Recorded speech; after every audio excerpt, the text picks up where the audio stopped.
Good afternoon, ladies and gentlemen. My name is Tim Collins. Welcome to Haar Disciples Baseball Television live on Facebook for the second time ever, as yesterday's stream worked pretty well. So I'm glad for those of you that are joining, as I can see live who is joining. There's a couple of people already watching. Thanks for tuning in on this Sunday afternoon, April the 15th. In Major League Baseball, it is Jackie Robinson Day today. And here, the Haar Disciples are going to host the Mainz Athletics. It was a thrilling game yesterday, in which it was scoreless until the 8th inning. Both starting pitchers pitching very well. James Watts for the A's and Jan Tomek for the Haar Disciples. And in the end, it was one swing of the bat off of the bat of Will Thorpe. He hit a grand slam home run off of Tim Stallman in the bottom of the 8th inning. This was after the Athletics had taken the 1-0 lead in the top half. And that was the way the game ended, 4-1 in favor of the Disciples. And today, the Disciples will send out the left-hander from New Jersey, Darren Fisher, for his third start of the year. He is 25 years of age, former Angels farmhand, went to the College of Central Florida. Excuse me, he was drafted by the Angels but did not go to the Angels. Instead, he went to college, and then he was drafted again by the Rays 2014. In 3 starts this year, or in 2 starts this year, I'll give you his numbers as he goes, as he's going to face Kevin Katofsky to start things off. First pitch. That's low for ball 1. Darren Fisher's numbers, 7 1/3 innings, 9.8 ERA in the early going. There's a swing and a fly ball down the right field line. It is pulled foul. Strike 1 on Kevin Katofsky. 1 ball and 1 strike the count. Defensively, the Disciples look like this. You have David Wallace playing third, Nate Thomas at short, Richie Klein at second, and Dennis Wallace playing first base. Here's the next pitch, 1-1, swing and a miss, 1-2. Let's put that graphic back up there. 1 ball, 2 strikes. Pinheiro in left, Austin Deemer in center, Luke Steinlein in right, Will Thorpe behind the plate, catching the left-hander Darren Fisher. 1-2 on Katofsky. Check swing on a ball in the dirt. It was blocked by Thorpe. They appeal, and Alexander Hartle, the third base umpire, says no, he did not go around. This ball game starting right on time at 12 noon. Here in Munich. Another sunny day, a little cooler than it was yesterday. Here's the 1-2 pitch. Curveball got him looking. So there's one down. Good pitch from Fisher. Let's see if we can look at that one on the replay. It was a breaking ball and right over the outside corner. And the next hitter in the lineup for the Athletics is the shortstop Nicholas Weikert. 1 out. Top of the first, no score. And this pitch is low, ball 1. 1 ball, no strikes to Weikert. The lineup a little bit different today for the Athletics as compared to yesterday. I'll show you that in a minute. Here's the 1-0 pitch. Little looper into shallow center field. Deemer coming on. He will not be able to get there. It lands for a base hit in front of him. So Weikert is aboard with a single that he hit off the end of the bat. And let's take a look at the lineup for the Mainz Athletics. Coming up now, Austin Gallagher. Then you have Max Bolt, Shane Sally, Peter Johannesson, Tim Katofsky, Leonard Strickling, and Daniel Wolfraum-Bonell getting the start at designated hitter. So Austin Gallagher, who was hitting 5th yesterday, is slotted to the number 3 spot today. Powerful left-hand hitter, runner on first with a short lead, and the pitch is low and in the dirt. Thorpe keeps it in front of him, ball 1. Nicky Weikert being held on by Dennis Wallace, the first baseman. Infield is swung around to the right. Nate Thomas is playing directly behind second base. You can see him there in your picture. 1 ball, the count to Austin Gallagher. The pitch low, and this is off the glove of Thorpe and goes to the backstop. Weikert takes second base, and he will stop there.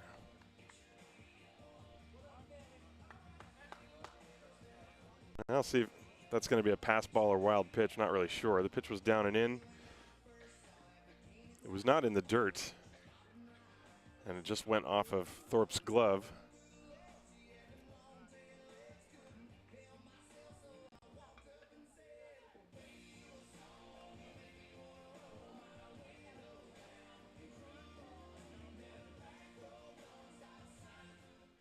Two and 0 on Gallagher. And he takes low, 3 balls and no strikes. Gallagher yesterday was walked twice, I believe, and then lined a single to left center field. He saw a steady diet of pitches away, away, away. Very powerful left-hand hitter, 3-0. He's probably still got the green light here. And Fisher's pitch is outside, ball 4. So a walk, and that will bring up Max Bolt with 2 on and 1 out in the inning. The inning began with the strikeout of Katowski, and then Vikert dumped a single in front of the center fielder Austin Deemer. 4-pitch walk to Gallagher, and now Max Bolt.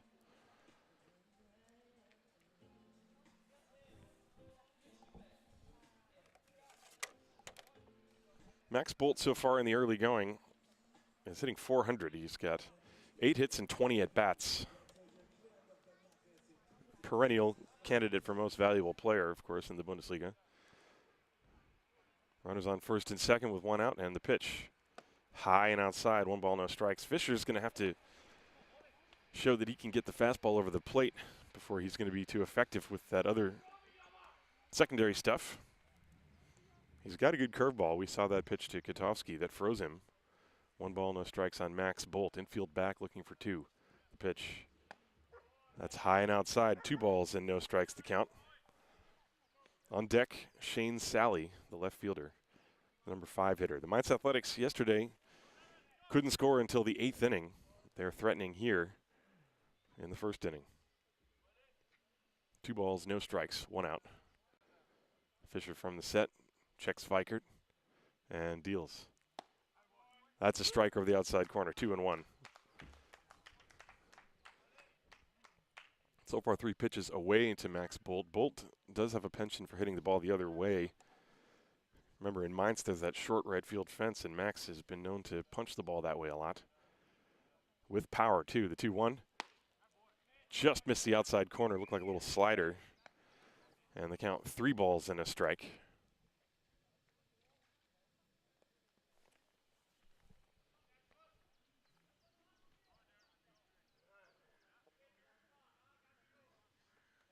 Fisher in a jam. 3-1. And here's the pitch. Strike got the outside corner. Bolt thought it was ball 4 and tossed the bat away. But he's going to have to come back. So a full count now.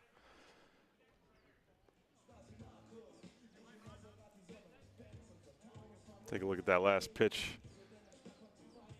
See Thorpe setting up at the knees on the outside corner. That's right to the spot. Pitch was tailing away.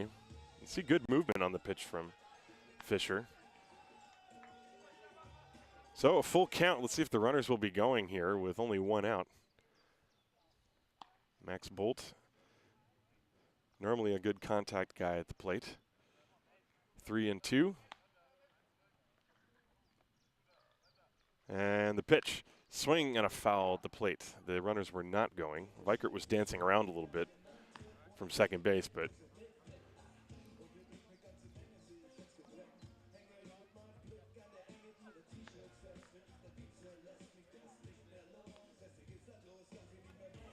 so Fisher, who struck out Katowski, then dealt with Vikert dumping a single into center field. Austin Gallagher walked on 4 pitches, somewhat predictably, and now Max Bolt working a full count.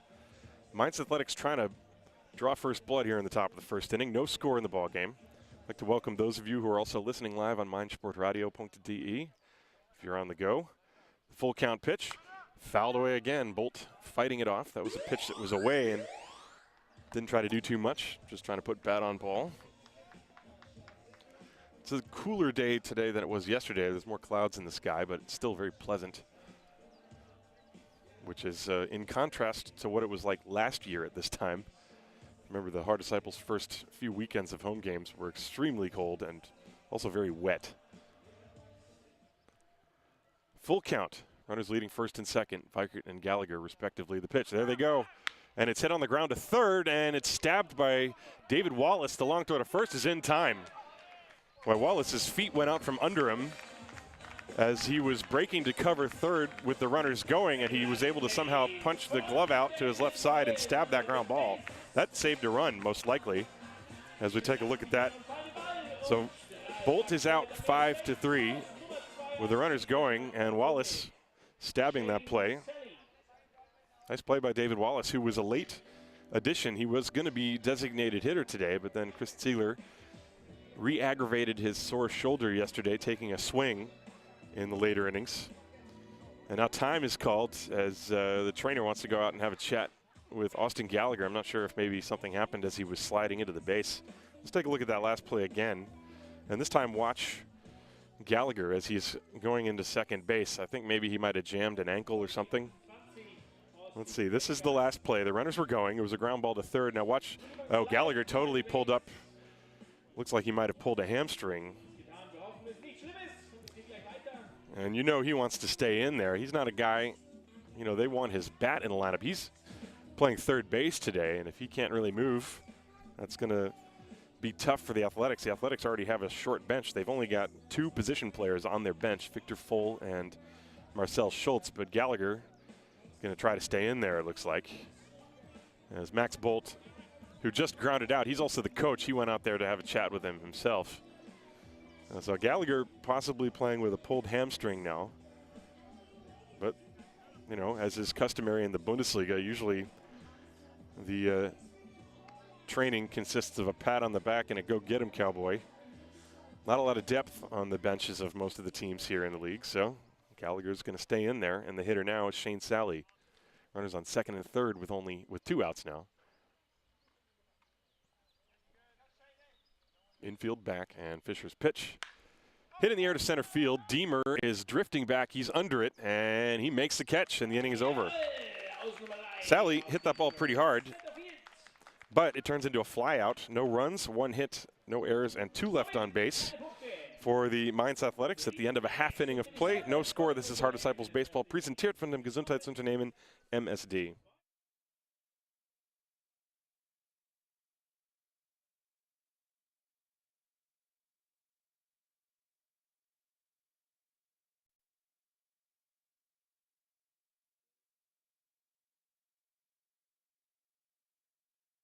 Fußballturnier oder Familienausflug? V-Klasse? Vito? Sprinter als Mehrsitzer? Egal was du vorhast, bei uns passen sie alle rein.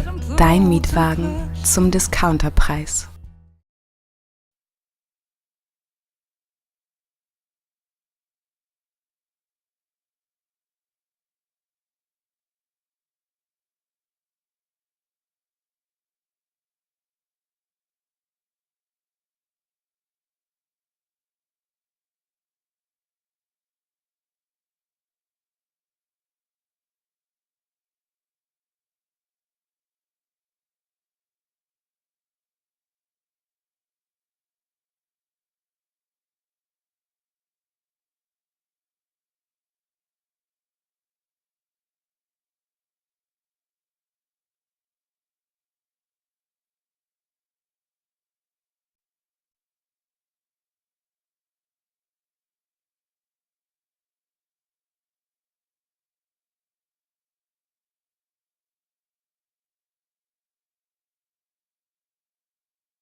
As we move to the bottom of the first inning, let's take a look at the Haar Disciples the batting order. Nate Sean Thomas, the shortstop, leads off.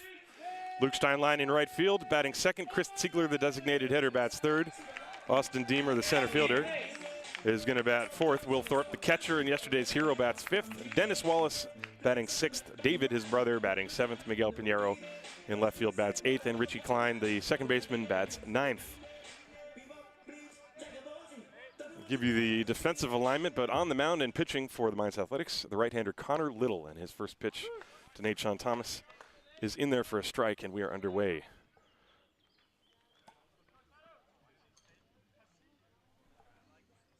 Give you the right-hander's stats in a moment, and he deals strike 2. And Thomas steps out to think about it. Connor Little in 14 innings, an ERA of 1.93. Very good. 7 hits, 3 runs, 8 walks, 13 strikeouts. And he's got another one right there. A fastball on the block in the outside corner, wasting no time. And down goes Nate Sean Thomas. And so Luke Steinlein will step up to the plate. Defensively for the Mainz Athletics, it looks like this. Austin Gallagher is at third base, Nicky Vikert at short, Leonard Sterkling, the second baseman, Tim Katowski at first, Sally Katowski, Kevin, that is, and Peter Johannesson in the outfield. First pitch to Luke Steinlein down low and outside, ball 1. Steinlein was having a tough day yesterday until his double with 1 out in the 8th inning, and that started the rally that eventually was capped by Thorpe's grand slam home run. There's a pitch taken on the corner for a strike. Fastball right at the knees. Steinlein was showing bunt and he pulled it back. 1 ball and 1 strike. Connor Little from San Diego, California. Right-hander deals, and the pitch is low. 2-1. He went to the University of Hawaii. He's also played in Australia for Adelaide. Played for the St. Paul Saints. There's a foul.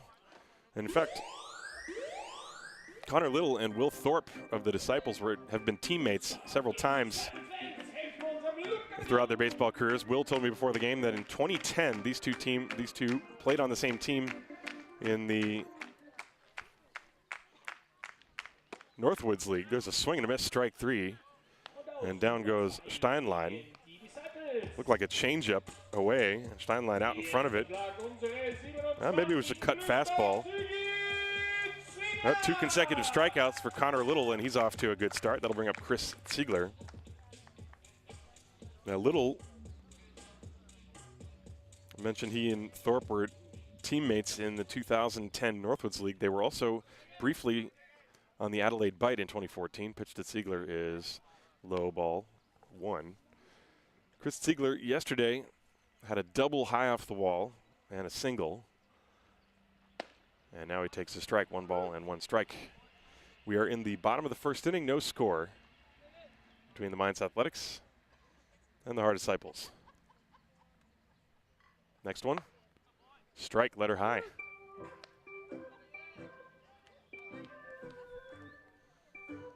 One and 2, Connor Little working very quickly from the first base side of the rubber. He is a tall right-hander, and the pitch is a little bit high. Little thought maybe he was going to get the call, took a step towards the dugout.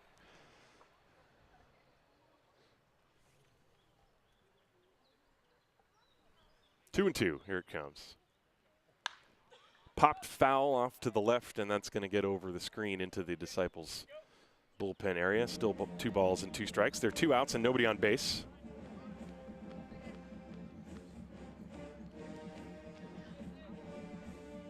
No score, bottom of the 1st. Little's 2-2 pitch to Ziegler. Looked like a changeup down and in. Ziegler took it for ball 3. The count is now full. Some kind of off-speed pitch. Connor Little's career ERA in all the professional baseball he's played since 2013 is 3.35, and Ziegler grounds to second. Strickling throws him out, and the inning is over. 1, 2, 3, no runs, no hits, no errors, nobody left on base. And we are through 1 complete here in Haar, no score. This is Haar Disciples Baseball präsentiert von dem Gesundheitsunternehmen MSD.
We go back to the top of the second inning here in Haar. No score between the Mainz Athletics and the Haar Disciples. It'll be 6, 7, and 8 for the Mainz Athletics against Darren Fisher, Peter Johannesson, Tim Katowski, and Leonard Strickling. Darren Fisher gave up a hit and a walk in the first inning, but escaped unscathed otherwise. And the left-hander will go to work against the left-handed hitting Swedish national team player and third-year Mainz Athletic, Peter Johannesson.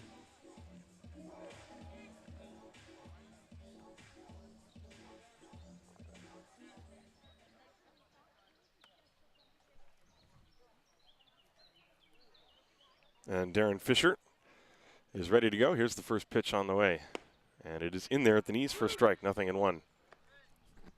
The sun's starting to peek out here in Haar, as is customary. Every time the sun comes out, the temperature goes up about 10 degrees. 1 strike, the pitch. Swing and a miss. Good changeup from Fisher. Johannesson way out in front. Like to send greetings from the folks on the East Coast of the U.S. getting up at 6 in the morning to watch this ball game. I hope you're drinking some coffee. There's the 0-2. Strike 3 on the outside corner. Nice pitch from Fisher. That's his second strikeout. Take a look at the location of that pitch. You see Thorpe was actually set up outside, had to come back. And that will bring up Tim Katowski. Katowski in yesterday's game got the hit that gave the Mainz Athletics a short-lived 1-0 lead.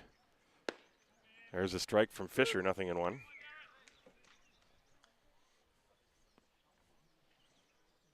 He dumped a double down the left field line that drove home Max Bolt and gave the Athletics a 1-0 lead at the time.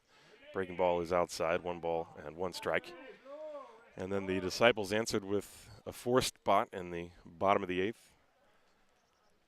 1-1 the count with 1 out, nobody on. We're in the top of the second inning, no score. Fisher's pitch, squibbed foul behind the plate, strike 2. This is a heavily left-handed lineup, a heavy left-handed hitting lineup for the Mainz Athletics. They almost always structure their team that way. The reason being, I presume, this is just me assuming, but because their ballpark is a huge advantage for left-hand power hitters especially.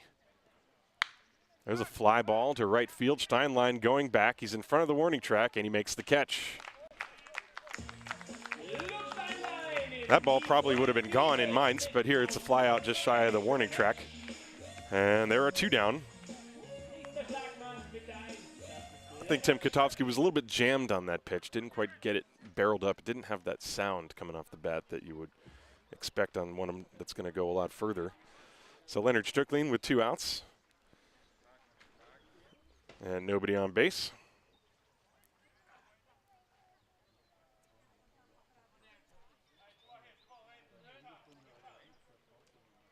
And Fisher's pitch popped up. Strike 1. That's out of play off to the right. Well, Fisher, in the first inning, the only walk he issued was to Gallagher, which was more due to being careful than, I think, a lack of control. Breaking ball hit slowly on the ground left side. It's off the glove of Wallace and deflected into left field. That will be a base hit for Leonard Strickling. Wallace diving to his left, hit the webbing of his glove on the ball, and it caromed away from Nate Thomas, who was running in behind him to try to back up that play. So an easy base hit for Leonard Strickling. But it was another good pitch from Fisher. Breaking ball, it was right on the outside part of the plate. And Strickling went after it. That's the Athletics' second base hit. And that's going to bring up Daniel Wolfraum-Bonell. Wolfraum-Bonell, a former Bad Homburg Hornet. And the Hornets no longer in the Bundesliga, so he decided to switch teams. And the pitch, fastball missed inside, 1 ball, no strikes.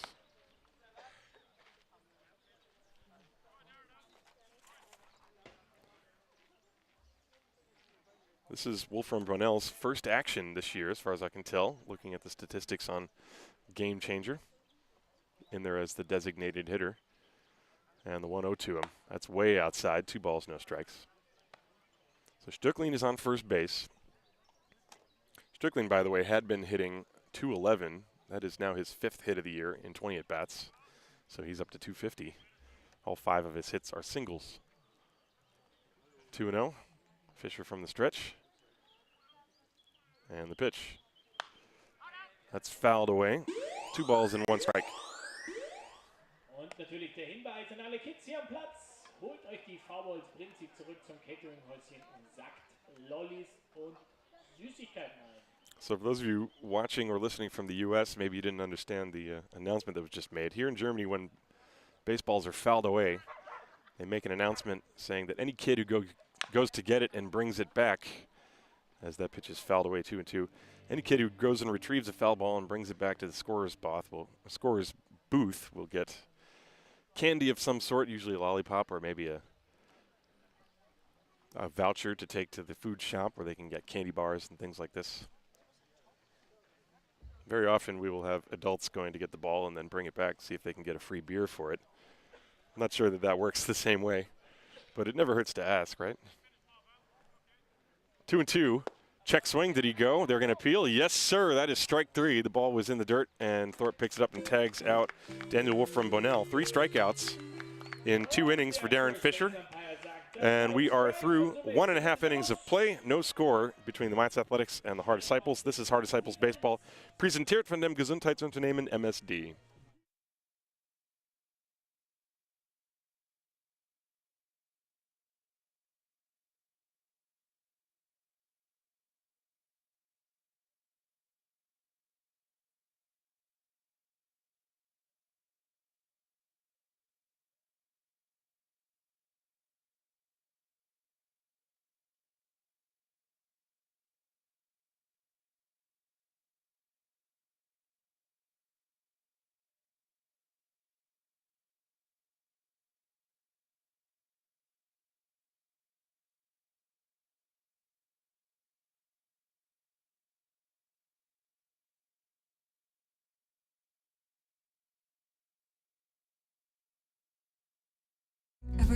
Einmal durchlüften bitte, aber mit dem richtigen Cabrio. Vom Smart Cabrio bis zum Aston Martin Vantage. Sei so frei. Dein Mietwagen zum Discounterpreis.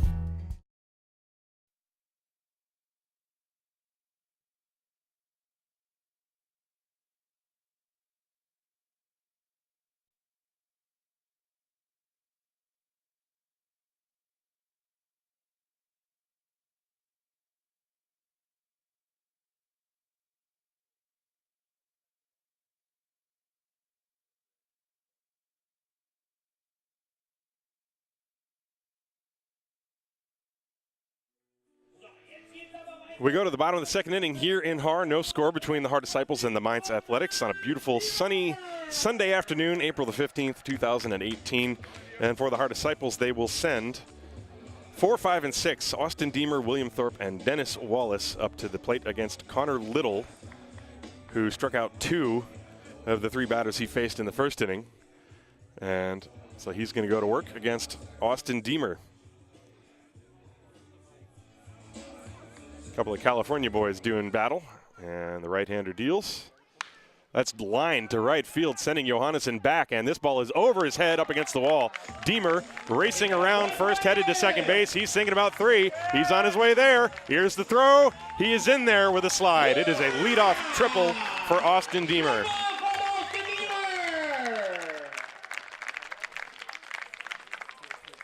That was a line drive to deep right field. Some power the other way for Austin Deemer. Take a look at the pitch, fastball away, and he really ripped it.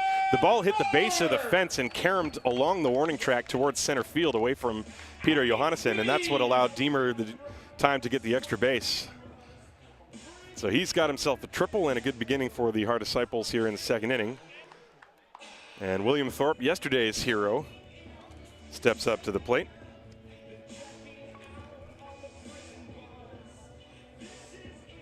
Connor Little against his former teammate William Thorpe, and the pitch. That's a fastball right in there, strike 1. No score. The corner infielders are playing in. That's Austin Gallagher and Tim Katowski. Up the middle, Vikert and Strickland are back. Deemer on 3rd. That ball drilled but foul. But Thorpe had a couple of good swings in the last few days, has he? Before he hit the grand slam, he lined a ball like that deep down the left field line. That ball was really ripped. But it's just a long strike, nothing in 2.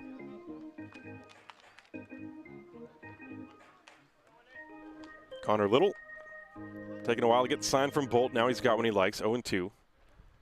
And the pitch looked like a changeup, and he missed down and away. That's a good spot for that pitch. See if Thorpe will expand the zone. And he did not.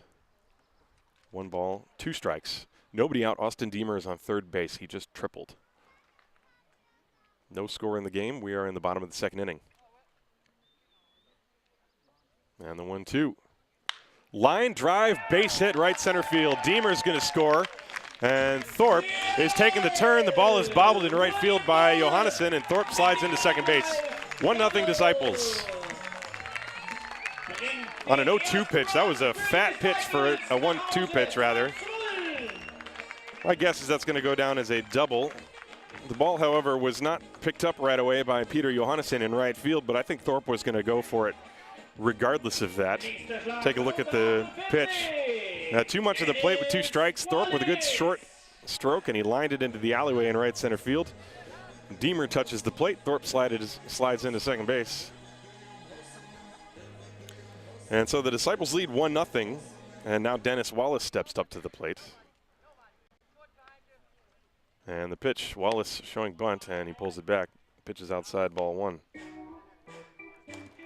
Well, a triple and a double to start the inning for the Haar Disciples. And they strike first. And a pickoff attempt on Thorpe, and he is back easily. Ganz wichtig, wenn ich mit dem Jingle ausfällt, geht ihr erst richtig Gas. Ich weiß, wir sind früh in der Saison, macht nichts, ist immer noch ein bisschen. So, jetzt ab. 1 ball, no strikes. Thorpe off second base. The pitch, Wallace bunts it foul and out of the ballpark. That bunt would have been a home run on the Little League field. Strike 1.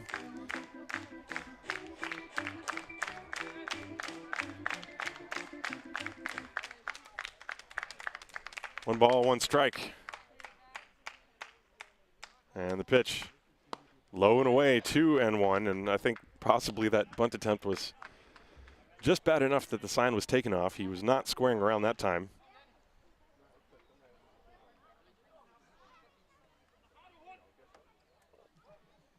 Two balls and a strike, nobody out. And the pitch misses down and away, 3-1.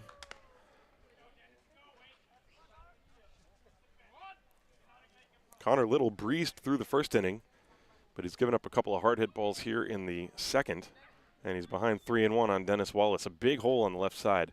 The pitch, swing and a miss, 3-2. Now, Wallace yesterday also was late on fastballs. I have a feeling that the Athletics are just going to keep pounding fastballs inside until he shows he can get around on it. The payoff pitch, low and in the dirt, skips away from Bolt, and Thorpe will take third. He is going to stop there. It's a walk and a wild pitch. So, a very different look this inning from Connor Little. He was dominant in the first. This inning, struggling a little bit. First and third with nobody out, and now David Wallace will step up to the plate.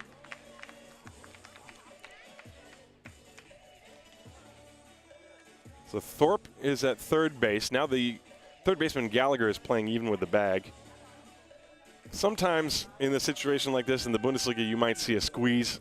I'm not sure if you're going to see that here. Thorpe is taking a very short lead off of third.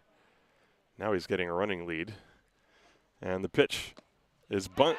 The bunt was pulled back. The ball gets away from Bolt. And here comes Thorpe to score. And taking second base is Dennis Wallace. That's going to be a passed ball. It is 2-0. The pitch was not too far out of the strike zone. And I think what was happening, there were a lot of moving parts. Thorpe was dancing around off third. Gallagher actually broke to cover third. And maybe Bolt was just distracted ever so slightly. Plus the bunt shown and then pulled back, and Bolt had the ball go off his glove, and Thorpe comes home, and Dennis Wallace moves to second base. So we've had a wild pitch and a passed ball in the inning. And now the count is 1 ball, no strikes. There's still nobody out. The Disciples leading 2-0. And the pitch to Wallace, that's low, 2-0. Inning was started by a triple off the wall, off the bat of Austin Deemer. And Will Thorpe doubled to drive him home. It is 2-0 Disciples. The 2-0 pitch to David Wallace. Pulled foul, and that sends the third base coach, Philip Howard. Well, he was skipping rope to get out of the way of that one. That ball was hit very hard by David Wallace. Little in this inning, he's been getting his pitches down, down, down, and a few times he's yanked it just a little bit too far, thrown a few of them in the dirt. 2-1 on Wallace, the pitch. There's a strike right on the outside corner. Good pitch from Connor Little, 2-2 now. The Disciples lead 2-0 over the Mainz Athletics here. We are in the bottom of the second inning, 2 runs in for Haar right now. Dennis Wallace on second base. The pitch, swing and a miss, strike 3. That was a good off-speed pitch. And that is Connor Little's third strikeout, first out of this inning. And that's going to bring up Miguel Pinheiro. Take a look at this pitch again from Connor Little. Down and away, good pitch. Tailing down and away. It's from where I'm sitting, it looks off speed enough that it could be a changeup, but then when I look at it on the center field camera, it looks like maybe it's a cutter. Miguel Pinheiro comes up and hits a little floater off the end of the bat to shallow center field, and Katofsky dives and makes the catch. Nice play by Kevin Katofsky, and good base running by Dennis Wallace to stay put. Take a look at this on the replay. Katofsky got a good read on it. The ball was hit off the end of the bat. He comes diving in and tumbled and caught the ball maybe about a foot above the grass. So 2 down, and now Richard Klein steps up to the plate. The inning started very promisingly. Philip Howard was arguing with the umpires to check to make sure that that was a catch or not. And so now Andreas Boxleitner and Alex Hartl are discussing whether Katofsky caught the ball and then maybe dropped it as he tumbled. So Boxleitner and Hartl are discussing things. Not a bad move by Howard to just check, see if they'll talk about it, and maybe they can overturn it. And now they're going to ask Dan DiBacco, the home plate umpire. DiBacco has the look on his face like, you got to be kidding me. So this is going to be determining whether it was a catch or not. The situation would only change with regard to Pinheiro. Wallace would not have advanced either way. And they're going to say it was a catch. So it was a catch. So Pinheiro is out. The original call stands. And no real big argument from anybody else. It's impossible for me to see. I could not see from where I'm sitting. I certainly thought Katofsky did catch the ball. But that's the second out of the inning. So now Richie Klein. So this inning that began with a triple and a double, and then there were a wild pitch and a pass ball and a walk in there that allowed 2 runs to score. Then a strikeout and a flyout. Now there are 2 down, and Connor Little could get out of this with not too much damage. Here's the pitch to Klein. Off the plate away, ball 1. 1 ball, no strikes.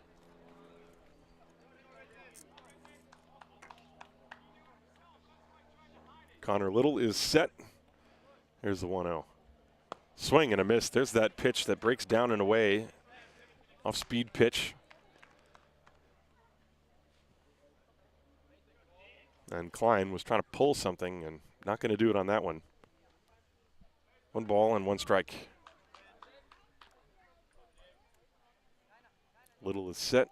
The pitch. He tried that same pitch again. This time Klein did not chase it. 2 balls and 1 strike. Well, both of the hits this inning were on outside pitches that were driven the other way by Deemer and Thorpe. Perhaps that's the Haar's game plan, the attack plan against Connor Little. 2-1. Ground ball right back to Little. He snags it on 1 bounce, throws to first, and the inning is over. But the Disciples get 2 runs on 2 hits. There were no errors and 1 man left on base. And at the end of 2 complete innings of play, it is the Disciples 2, the Athletics nothing. This is Haar Disciples Baseball. Präsentiert von dem Gesundheitsunternehmen MSD.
We are back, and it is the top of the third inning. The Disciples with a 2-0 lead. And top of the order again for the Mainz Athletics, Kevin Kotowski against Darren Fisher.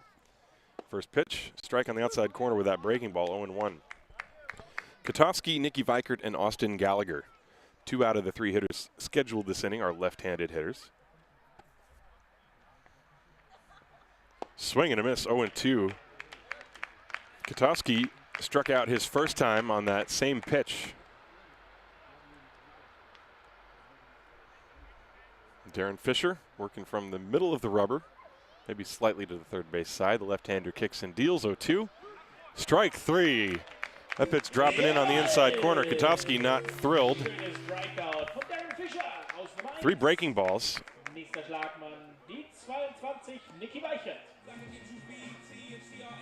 And that's the 4th strikeout for Darren Fisher.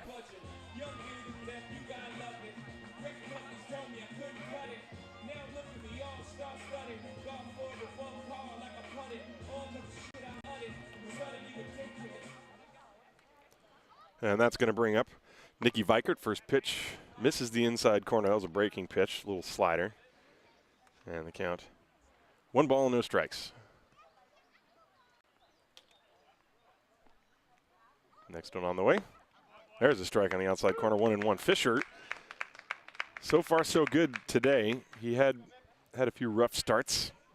Was roughed up by the Heidenheim Heideköpfe, something that they have done to many pitchers over the years. 1-1 pitch, popped foul out of play. That was a breaking ball, and the count 1 ball and 2 strikes. But today, allowed a couple of base runners in the first inning. Allowed a base runner in the second inning, but he's had decent control. Hasn't been falling behind the hitters too much. And he's ahead of Weikert here, 1 ball and 2 strikes. The left-hander's pitch, hit on the ground to the right side, snagged by Dennis Wallace, and he touches first. 3 unassisted for the second out. See, Weikert was off balance with his swing on that one as well. And so 2 down, and Austin Gallagher will come up to the plate.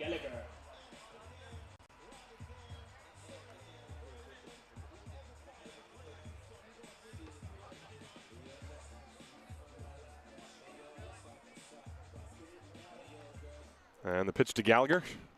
There's a strike on the inside corner. Gallagher was walked on 4 pitches his first time. I have to tell you, in batting practice, he was launching balls off the new construction that is outside the ballpark. And he tried to do it again there. Strike 2. Well, he swung so hard he almost lost his bat.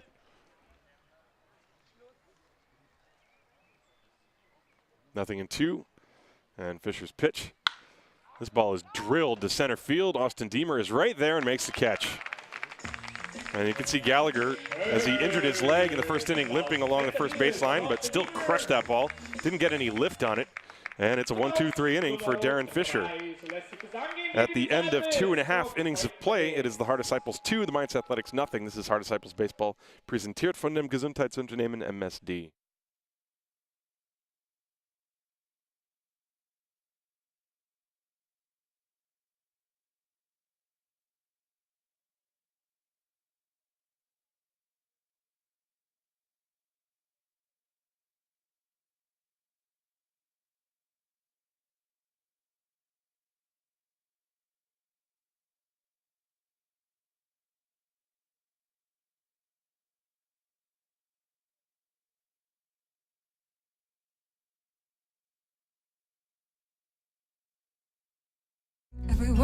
Auf geht's, dein neues Leben wartet.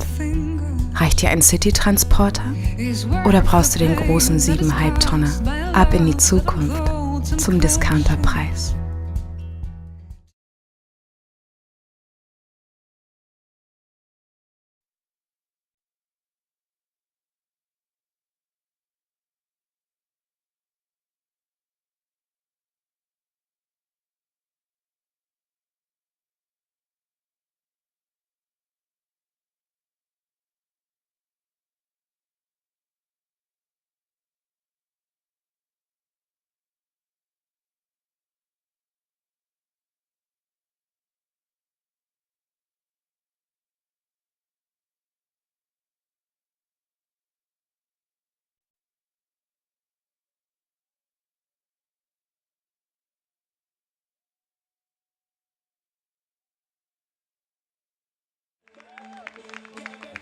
Welcome back to the bottom of the third inning. The Disciples 2, the Mainz Athletics nothing.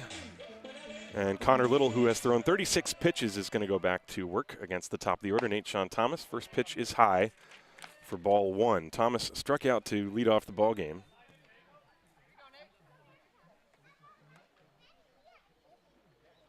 And now he hits a ground ball to the second baseman, Leonard Stöckling, who throws him out for the first out. A pitch in on the hands of Thomas, couldn't quite barrel it up, and he rolls it over. And that'll bring up Luke Steinlein, the number 2 hitter. Steinlein also struck out his first time as Connor Little came out of the gates looking really good. He struck out the first 2 hitters he faced. So second time through the order for the Disciples. They lead this ball game 2-0. And the pitch outside, ball one. Their rally of 2 runs was in the second inning. Austin Deemer led off with a triple. Will Thorpe doubled him home. And then a wild pitch and a pass ball allowed Thorpe to score. There's a little curve, just missed the inside corner. 2 balls and no strikes.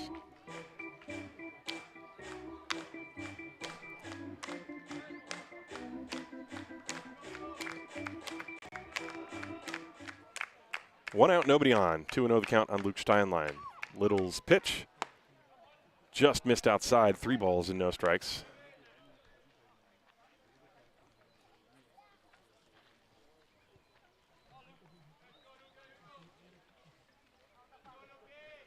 And the 3-0. That's high, ball 4. Steinlein, one of the Disciples' speedier base runners, is aboard now at first base. He will be held on by Tim Katoski.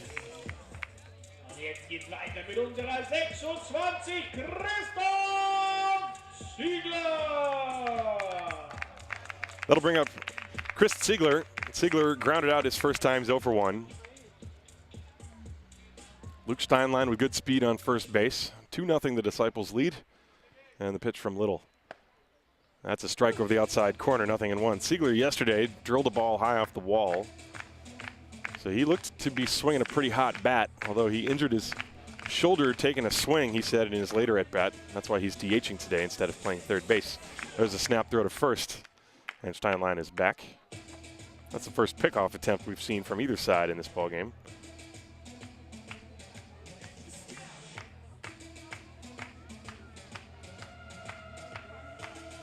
Right-hander Connor Little comes set. 1 strike the count on Chris Ziegler. The pitch. And he shows bunt, pulls it back. The pitch was low. With 1 out, Ziegler was bunting for a hit. There is no way he's going to sacrifice. Trying to get on base for Deemer. The third baseman, Gallagher, is now up on the grass. But remember, Gallagher's got a hurt leg. He can't really run that much. And now he's creeping in. Here's the 1-1. Popped foul as Steinlein was running on the pitch, and it goes out of play. 1 ball, 2 strikes.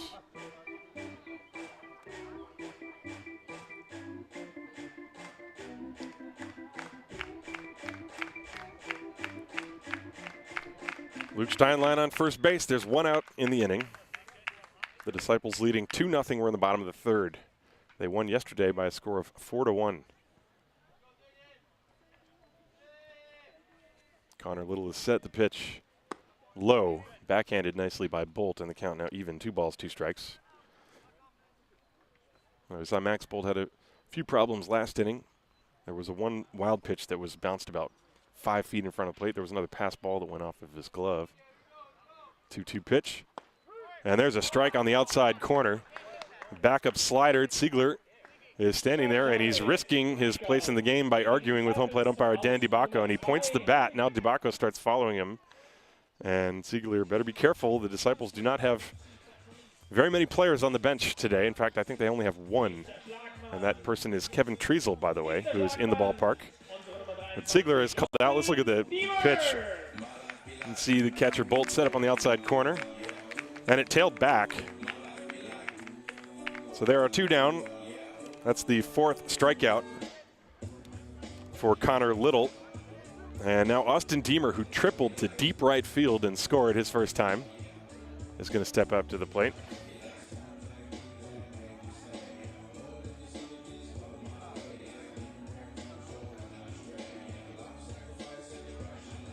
Now the Disciples, who beat Mainz yesterday, passed them in the standings. They are 3-1. Mainz 3-2 in 4th place. And the pitch, the runner is going, and the pitch is inside and hits Deemer, and Deemer is staring back out at the mound. Connor Little is shaking his head saying, sorry, man, but he's talking back. We saw a little bit of nefariousness yesterday between these two teams. So Deemer, who was hit by a curveball yesterday, gets hit by a fastball today after tripling deep to right field.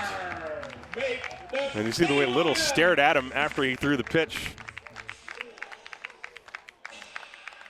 Well, we will see what all of that means. So Will Thorpe steps up to the plate. 2 on with 2 outs. And DeBacco making his way to the mound, urging Max Bolt and Connor Little to speed things up. You know, you have to remember, Max Bolt is the coach. And since he's also the catcher, if he goes out to the mound, depending on the situation, that could be construed as a visit to the mound. But I don't think that's what the case was here. That was a catcher visit. Of course, next year in the Bundesliga, they're going to adopt the same rules that Major League Baseball has with regard to the maximum number of mound visits also for a catcher. But this year, that rule is not in effect.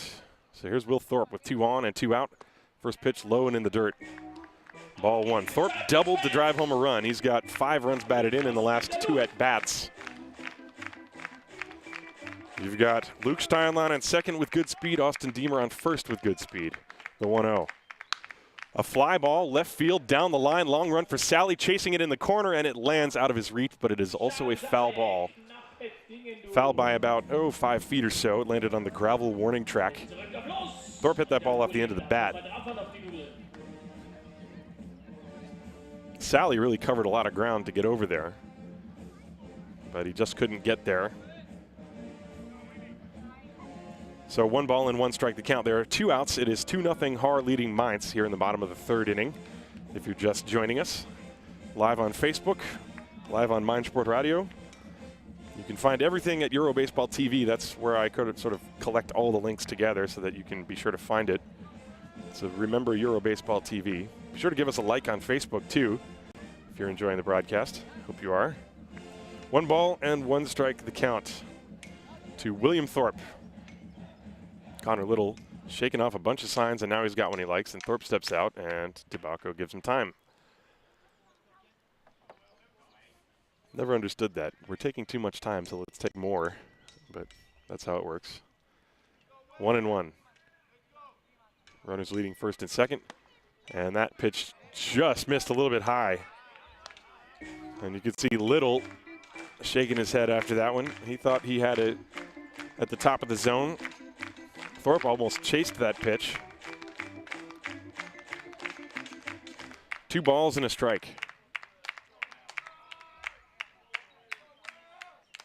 Here's the pitch. Slider just missed outside. And you could see both Bolt and Connor Little not thrilled with that call. See, Bolt is set up outside.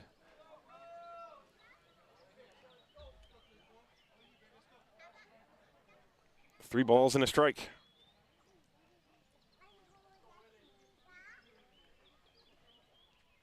Steinlein off second, Deemer off first. 2-0 Disciples. We are in the 3rd inning. And the pitch from Little. Fastball inside, ball 4. And the bases are loaded. A walk, a hit by pitch, a walk. And so now Dennis Wallace is going to step up to the plate. In this inning, there hasn't been a whole lot of action from the batters. The Disciples haven't hit the ball out of the infield, but they have the bases loaded anyway. Dennis Wallace, who walked his first time, with a chance to drive home at least 1, possibly 2. Infield back, the pitch to Wallace, swing and a miss, strike 1. You have to figure that Little was being very careful with Thorpe. Wallace has swung through a lot of fastballs and has yet to really prove that he's going to do damage on that pitch. So Little perhaps saying, okay, if I walk Thorpe, go after Wallace, the pitch. There's a strike on the outside corner. Looked like a little cutter or maybe a backup slider. Nothing in 2.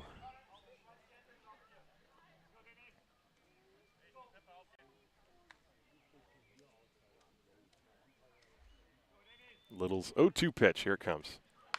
Pop foul out of play. We'll do it again.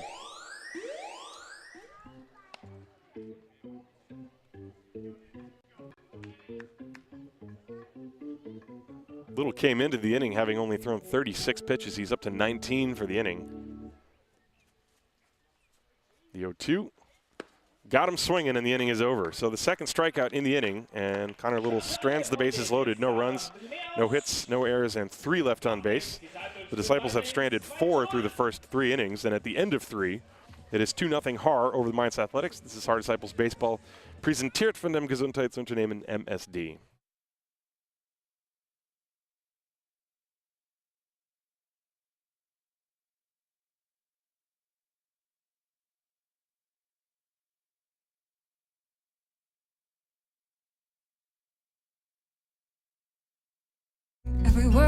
Tschüss Alltag, hallo Freiheit. Wollen wir ins Meer oder in die Berge? Hauptsache Sternenhimmel zum Einschlafen und ein Stern auf der Haube. Weck den Camper in dir zum Discounterpreis.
We move to the top of the 4th inning, 2-0. The Haar Disciples leading the Mainz Athletics here in Sports Park Egelfing.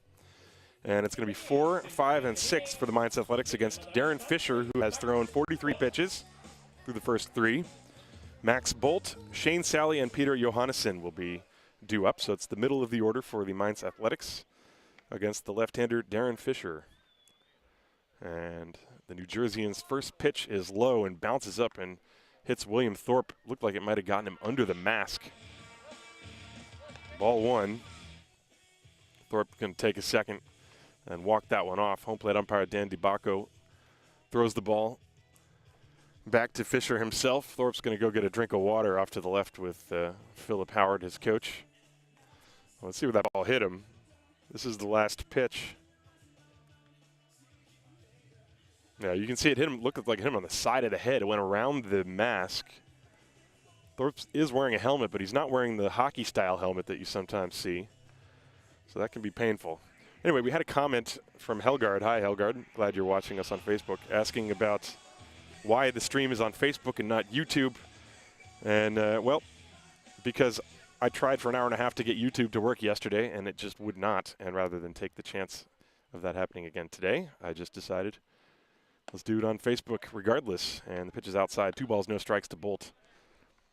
So perhaps next week I will be able to get YouTube running again, and it will be on YouTube. But as far as I know, it does not limit the viewership to those who only have YouTube accounts. In fact, you can still go to my website. Bolt with a fly ball to deep center field. Deemer going back, way back at the wall. That ball bounces up against the net. Bolt is hustling for second base, and he's got himself a double.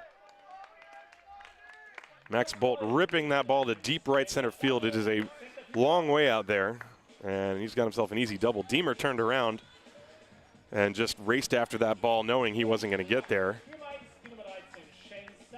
So that'll bring up Shane Sally, a leadoff double for the Athletics. But anyway, to continue the point about the streaming on YouTube versus Facebook, yada, yada, yada, you will always be able to find all the links always at my website, eurobaseballtv.com. And in fact, the Facebook video is embedded there. And from what I understand, anybody can watch it, whether they log into Facebook or not. So hopefully that's the case. So the Athletics, a good beginning. They have Shane Sally at the plate with Max Bolt on second base. And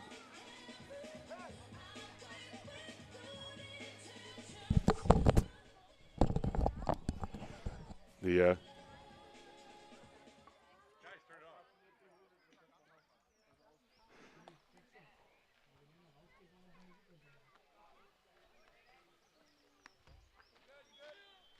Sally at the plate. Darren Fisher from the stretch, the pitch. That's a curve. It's way high. 1 ball, no strikes. Now we're starting to see Kevin Treasel loosening up down the left field line. He surprised me this morning. I had no idea he was going to be with the team. Remember, he basically retired after last year, but as we very often see here in the Bundesliga, sometimes it's a little harder than you think to take the cleats off for good. The pitch outside and a throw behind Bolt at second, but he slides back as Klein was running in. The count is 2 balls and no strikes on Shane Sally. Now, I think the Disciples, at first sign of problems with Darren Fisher, they would go to Kevin Treasel, who has apparently been working out and doing his regular baseball routine. He just has not been playing. He basically told the team whenever he has time, he would come and join them. 2-0 the pitch. Outside, 3 balls and no strikes, and Fisher nowhere close with those 3 pitches.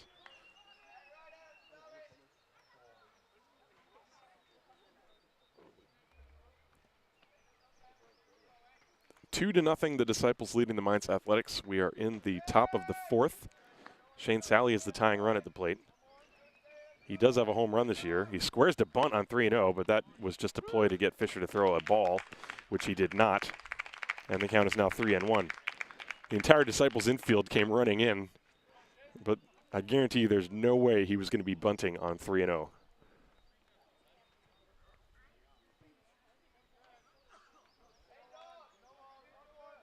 Three and one, and the pitch, high, ball 4. So a walk, and the tying runs are on base. That's the second walk issued in the ball game by Darren Fisher, and that'll bring up Peter Johannesson. And Kevin Treasel is starting to throw down in the Disciples bullpen.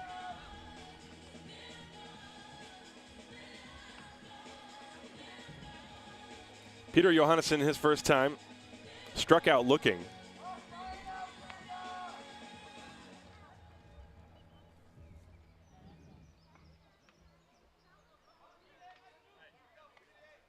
So 2 on with nobody out here in the 4th. Mainz Athletics, this is their biggest threat since the first inning. They had 2 on and 1 out in that inning, did not score. And Peter Johannesson, the left-hand hitter, against Fisher in the pitch. Fastball missed high and outside, ball 1, 1 ball, no strikes. Max Bolt is on second base. He led off the inning with a rocket double deep to right center field. Shane Sally walked. He's at first. 1-0 on Peter Johannesson, who also has power. And the pitch. Check swing. And the slider is down and away. They appeal. He did not go around, says Alex Hartle. And the count 2-0.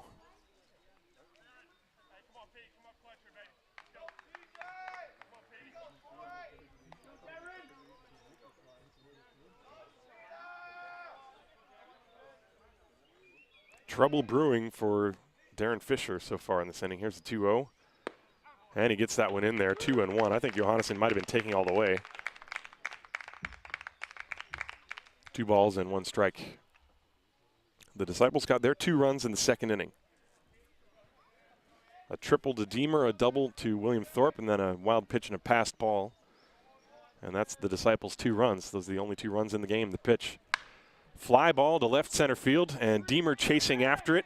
And he collided with the left fielder Pinheiro, and the ball drops. The runners only move up one base. The bases will be loaded. Diemer had the ball in his glove and was calling off Pinheiro. Fortunately, the two did not collide head-on and go down. It looked like just their gloves collided. But that ball should have been caught. And we're going to see how that's going to be scored. Bases loaded now for the Disciples.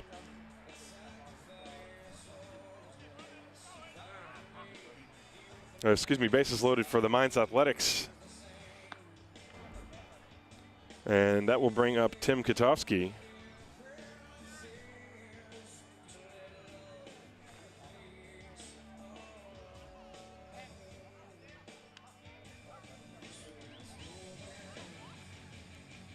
And Philip Howard is going to go to the mound and have a chat with his pitcher, Darren Fisher.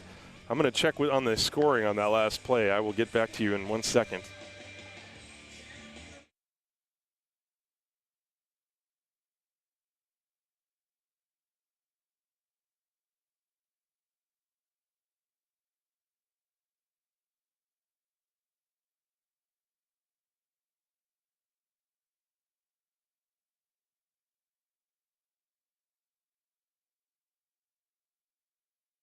Well, that fly ball to center field that was deflected out of Diemer's glove has been ruled an E8.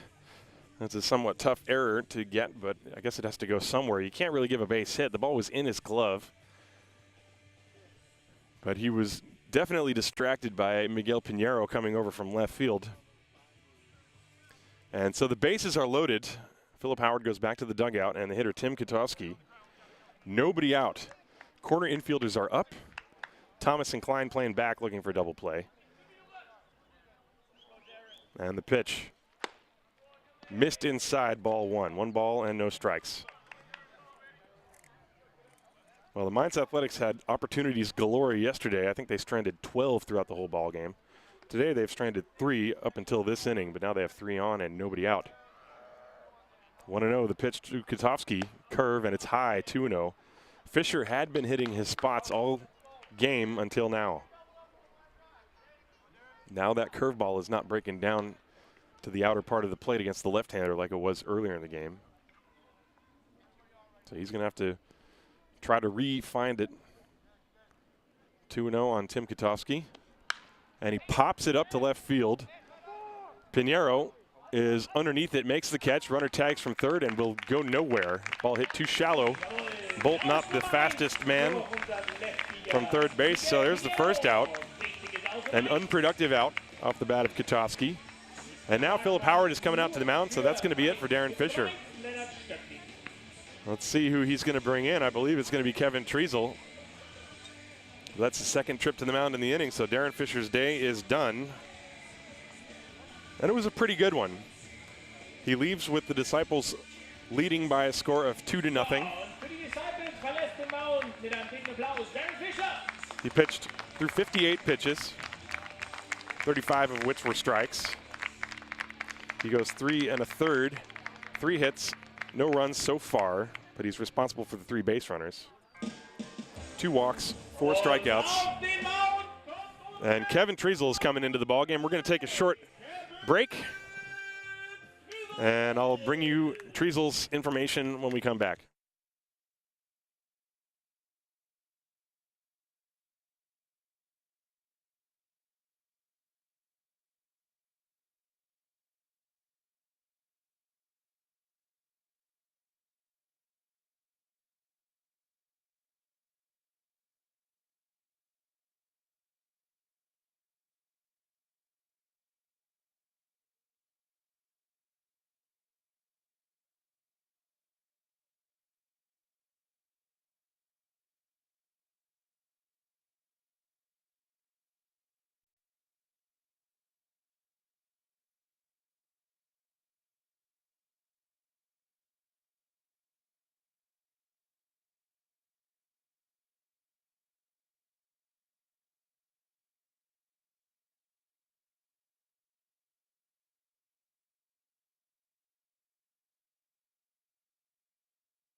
So Kevin Treasel takes over on the mound, and he's going to face Leonard Strickling. And Treasel and the Mainz Athletics know each other very well. Treasel, of course, is a longtime member of the Haar Disciples, 25 years of age, and he was not expected to play this year because his job was taking him to a different part of Germany. But he told the Haar Disciples that whenever he has time, he will be at the ballpark, and today he is here. And Philip Howard figuring, well, if we've got one of our best pitchers and a national team pitcher on the roster, why wait around to use him? And the pitch is squibbed up the first baseline. It is fielded by Wallace. He throws home, and his throw was high, and Thorpe pulled his foot off the base. And Philip Howard is out there to argue. And the ball game now is a one-run affair as Dennis Wallace's throw was high, and Thorpe thought he kept his foot on the home plate, but home plate umpire Dan DiBacco saying, no, sir, he did not. So that's going to have to be, I guess, a fielder's choice, and I guess an E1 or an E3, or maybe not even, does have to wait and see.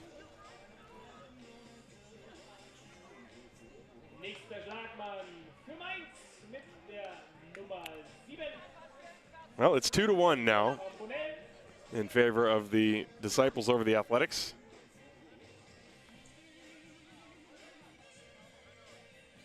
As the argument is over, Howard and Will Thorpe pleading their case with Dan DiBacco, but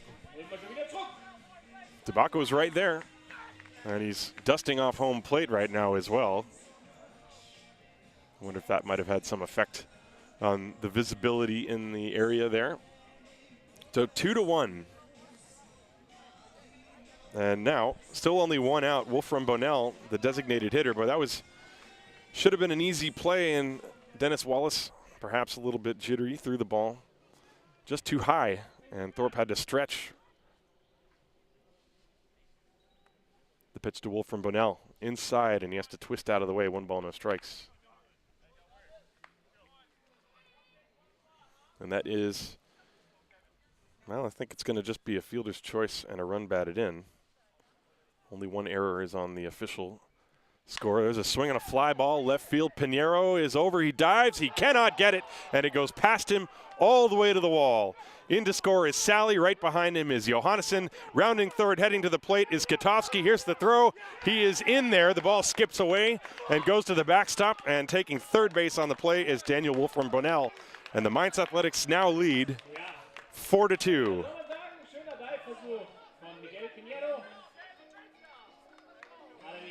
That's going to have to be a double, and then another error, I think, on the throw from Thomas that bounced off of Thorpe. Let's take a look at this.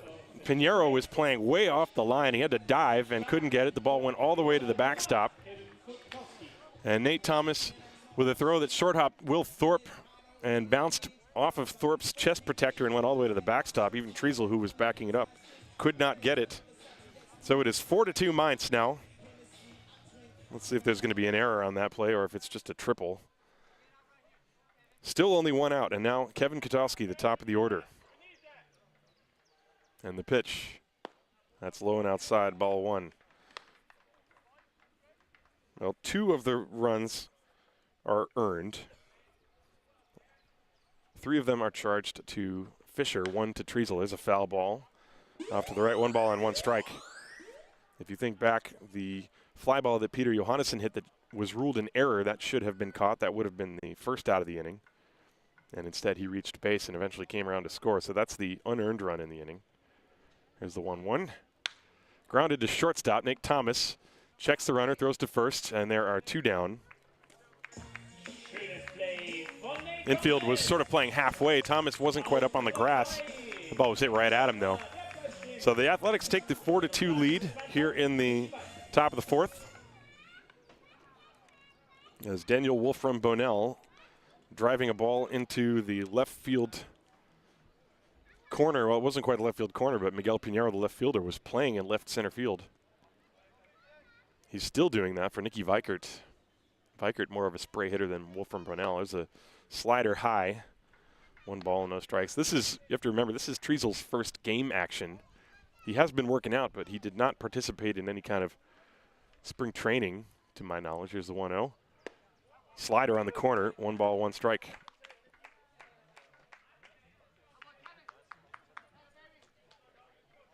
And Triesel's a guy, he's often had his most problems with the Mainz Athletics, but he's also pitched some good games against them before. There's a slider, misses the inside corner, 2-1.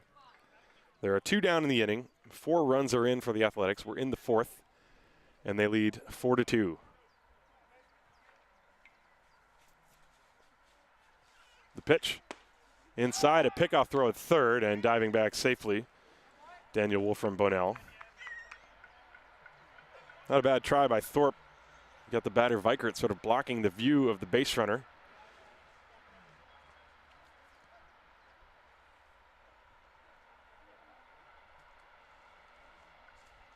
The pitch. Strike on the outside corner. 2-2 now.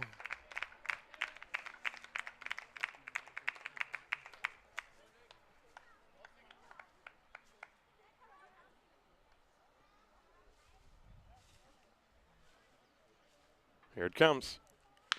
Hit on the ground to third, and it takes a hop. It goes off of Wallace Caroms to Thomas, who throws to first. Not in time, and a run scores. So Vikert reaches. Wolfraum-Bonell scores. It is 5-2. That's going to have to be an E5. So it has not been a pretty inning. No run batted in for Nicky Vikert. There have been 2 errors in the inning, and then there possibly could have been 2 others, really, when you think about it. The throw from Dennis Wallace to home plate that pulled Thorpe's foot off the bag. Now Austin Gallagher. Boy, wouldn't he love to put a cap on this inning for the Athletics. Swing and a miss way out in front of an off-speed pitch, 0-1. He is the 9th man to bat in the inning.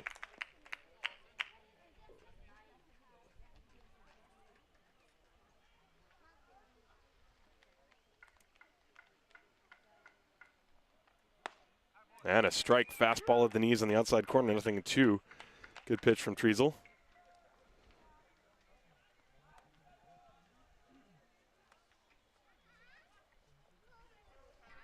Oh, 0-2 to Gallagher. Ground ball pulled foul. Still 0-2. Gallagher walked and then flied out, but his fly ball was hit very hard to center field.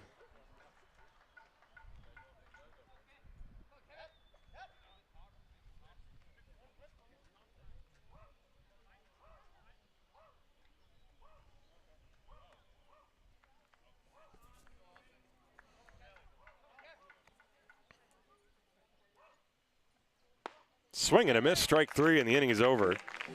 Triesel finally is able to get that third out, but the Athletics send 9 men to the plate, and they score 5 runs on only 2 hits.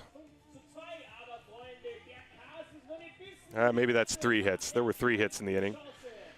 There were several errors. We'll total all that up when we get back, and there was 1 man left on base at the end of 3.5. It is the Mainz Athletics 5 and the Haar Disciples 2. This is Haar Disciples Baseball, präsentiert von dem Gesundheitsunternehmen MSD.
So we go to the bottom of the fourth inning. Victor Full has taken over for Austin Gallagher. Remember, Gallagher hurt his, looked like he might have pulled a hamstring earlier in the game, and now that the Athletics have the lead, Victor Full is going to come in and play defense. So for the Disciples, they will send 7, 8, and 9 up to the plate against Connor Little, and his first pitch to David Wallace is a strike. It'll be David Wallace, Miguel Pinheiro, and Richard Klein here in the bottom of the fourth inning. The Disciples had a 2-0 lead through 3. There's a bouncing ball pulled foul, 0-2. But they gave it up last inning when the Athletics, they got a double, a walk. Then Johannesson reached on the error, then a fly out, then a fielder's choice that allowed a run to score. There's a swing and a foul to the screen. Then Daniel Wolfraum-Bonell doubled.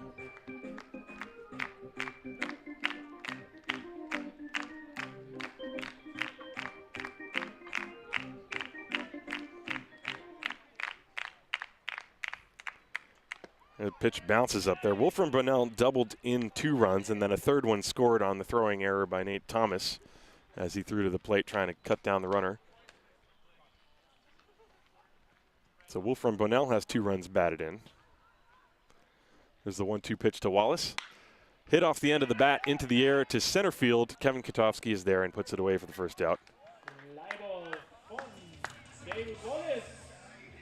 1 out here in the fourth. That'll bring up Miguel Pinheiro.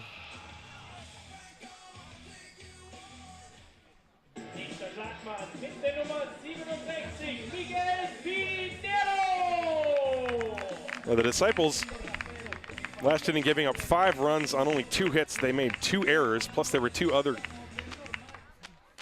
plays that they made that probably should have been made. Here's the pitch. Just missed the outside corner, ball 1 to Pinheiro.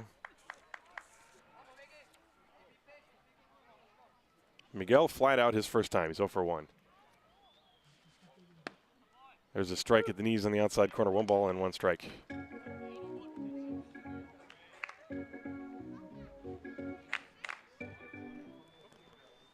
Here's the 1-1.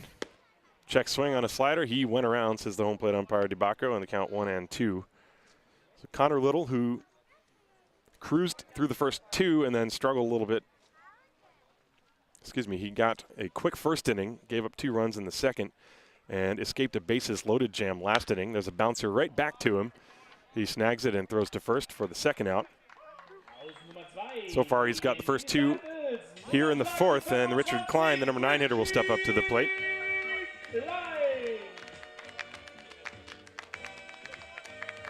Five to 2, Mainz leading the Haar Disciples here. We are in the bottom of the fourth inning. It's an overcast day. There are some clouds overhead, but weather is very pleasant, not very windy. Right now, Dan DeBacco and Philip Howard. Philip Howard is going to get himself ejected from the game. He's arguing, not exactly sure what. And now he's been ejected from the game, and we could see that coming. So if DeBacco has ejected Philip Howard from the ballgame, I guess he's arguing balls and strikes, and they were upset about that call at home plate last inning.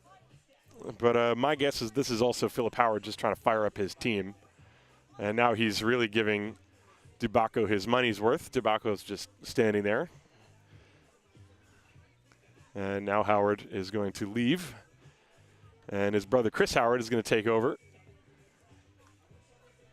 the coaching duties for the Haar Disciples. So Philip Howard's been ejected from the ballgame. And we will continue without much more of a pause here. Richard Klein, the number 9 hitter, is going to step up to the plate.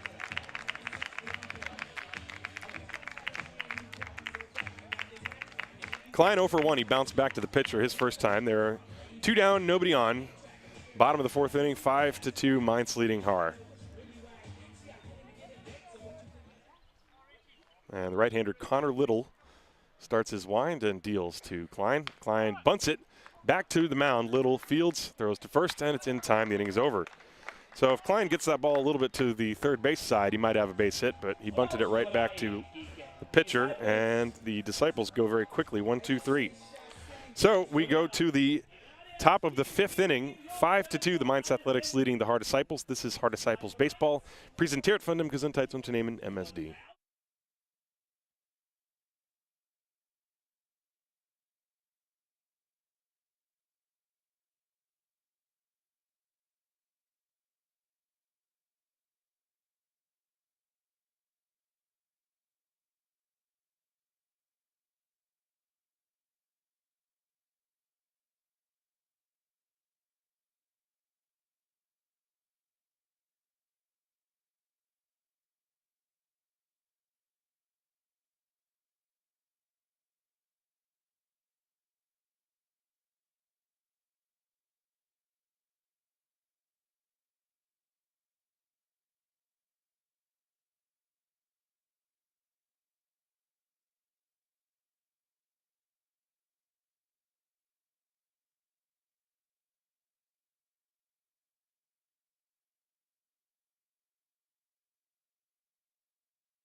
To the top of the 5th inning, Mainz 5, Haar 2 here in the 2nd game of this weekend series.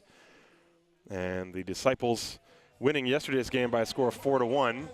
Mainz trying to return the favor as Kevin Treisel is out on the mound. He's in relief of Darren Fisher. Treisel came on last inning and inherited a sticky situation. He did allow all the inherited runners to score, plus one of his own, two of his own rather. And he's going to go to work now against Max Bolt, same guy who started it off last inning for the Athletics.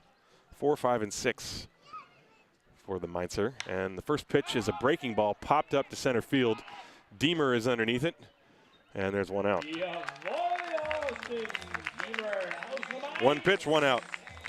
Bolt had drilled a double deep to right center field his last time.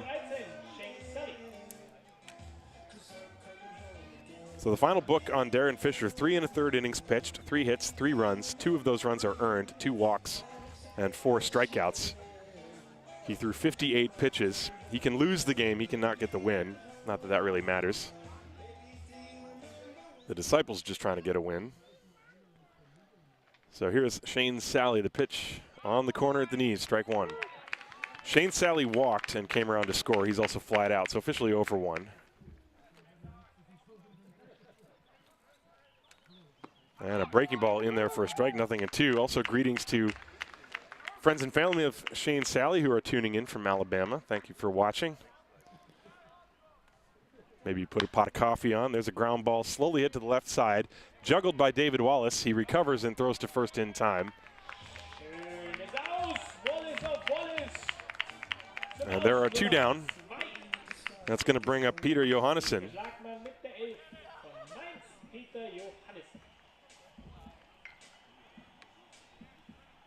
So Kevin Treisel trying to restore order here. The wheels fell off the Disciples defense a little bit last inning as they made a couple of errors. And so Peter Johannesson is 0 for 2. He struck out looking in the 2nd inning, and then he hit that fly ball last inning that was deflected off of Austin Deemer's glove as he nearly collided with Miguel Pinheiro in left center field. That was ruled an error on Deemer because it was his glove that it touched. The pitch taken for a ball as Johannesson was showing bunt, and the entire infield. That's one of the things I love when a hitter who you just do not expect to bunt shows bunt, and everybody freaks out on the infield for a second. But they're all back at their respective normal positions now. 1-0. Low and in the dirt, 2 balls, no strikes. I think a hitter like Johannesson who's got home run power, they would love it if he bunts with 2 outs. The pitch. That's a strike on the corner. 2 balls and 1 strike.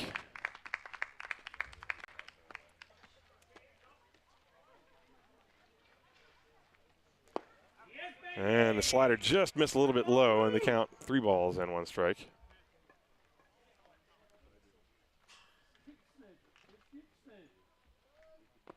This one is low, ball 4, so Treisel staying away from Johannesson, and Johannesson draws a walk. That is Only the third walk issued by Disciples pitching.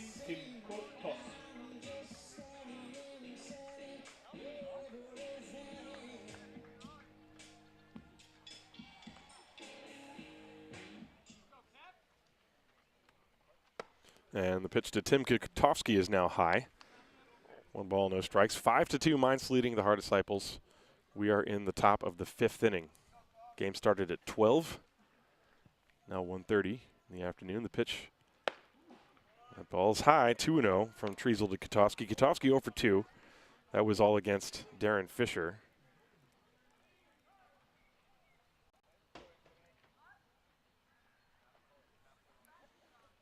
And he swings and hits a fly ball to left field. Pinheiro is there, and he makes the catch to end the inning. So Treasel pitches around a 2-out walk. No runs, no hits, no errors, and 1 man left on base.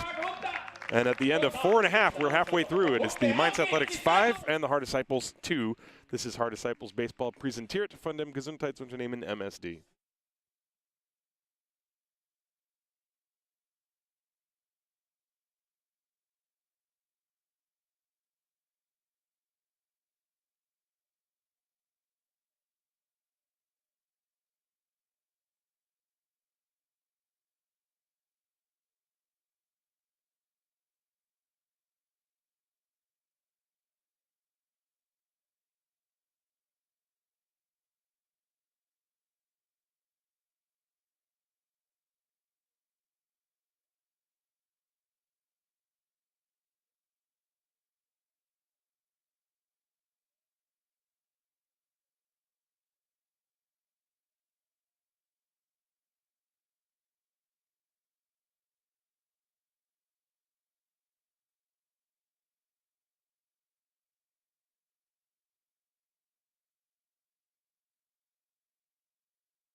We are back. It's the bottom of the 5th inning.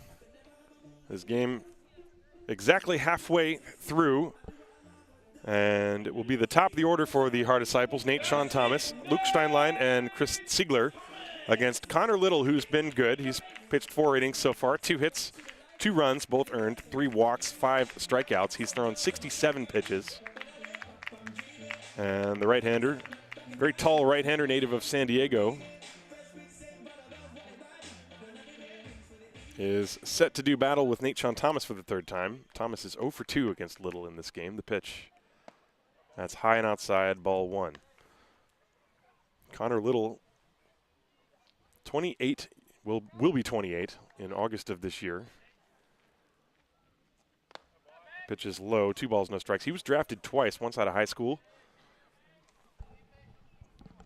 Excuse me, he was drafted in 2011 out of the University of Hawaii from the Florida Marlins, the then Florida Marlins. 2 balls, no strikes on Nate Thomas.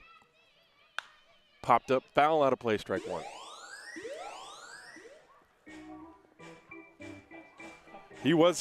Connor Little was indeed offered a major league contract by the Kansas City Royals when he was out of high school, but decided to go to college, majored in kinesiology,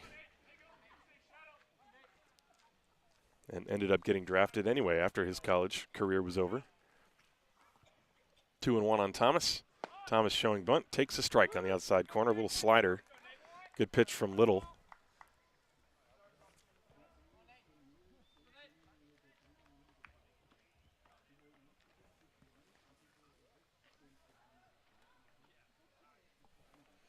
There's the 2-2 rather.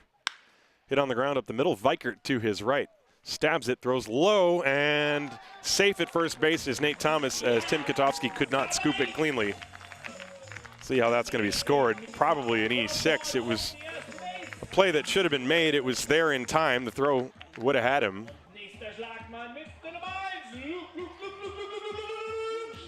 And so the Disciples have a leadoff base runner.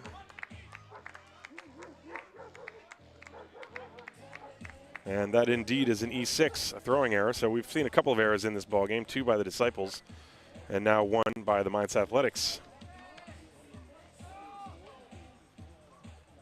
5 runs. By my scorebook, I only have 4 hits, but the official score has 5. I got to go and find that 5th hit. 5, 5, and 1 for the Mainz Athletics. 2, 2, and 2 for the Disciples. Luke Steinlein at the plate. Thomas taking a short lead off first base. The pitch is low and outside. 1 ball, no strike. Nate Thomas is the guy on the Disciples that has a green light. He probably is up to, he had 23 stolen bases, I believe, last year, off the top of my head. I'll look that up in a second. 1 ball and 1 strike. 1 ball, no strikes, rather. And there goes Thomas, the pitch low, and Bolt couldn't find the handle. Thomas dives in with a stolen base. Well, the second the ball popped out of Max Bolt's glove, he had no chance, obviously, and he was trying to, you know, have the fastest possible pop time to transfer the ball from his glove to his throwing hand, and simply couldn't do it. So Nate Thomas steals second base. The count is 2 balls and no strikes. And Nate Sean Thomas, by the way, had 23 stolen bases last year in 30 attempts, so he did get caught. 2-0 on Steinlein. Bouncing ball to the right side. Strickling picks it up and throws to first, gets Steinlein by a step. Thomas moves to third. Strickling did bobble the ball just for a moment, but he did not panic. So Steinlein moves the runner to third. There's 1 away, and that will bring up Chris Ziegler.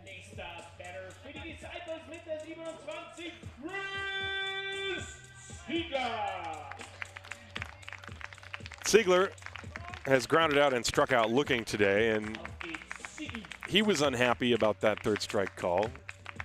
And you wonder if that played into Philip Howard eventually getting himself thrown out of the game.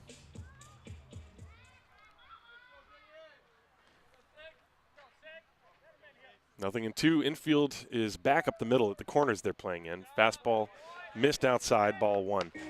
So the third baseman, Victor Foll, and the first baseman, Tim Katowski, are playing up on the grass. They would come home if they get the ball. Up the middle, they would just take you out at first. There's a pitch low and in the dirt, blocked by Bolt. 2 balls and no strikes to Ziegler. Looks like Little is staying away from Ziegler, at least on the first 2 pitches. Shortstop Nicky Vikert is playing almost directly behind second base. There's a big hole up the middle for Ziegler, and he hits the ball that way. He uses the whole field when he's going right. 2-0. Thomas off third. The pitch popped up. This is not going to get the run in, and the shortstop out. The left fielder, Sally, calls him off and makes the catch. Thomas with a bluff, but he is not going anywhere. And there are 2 down.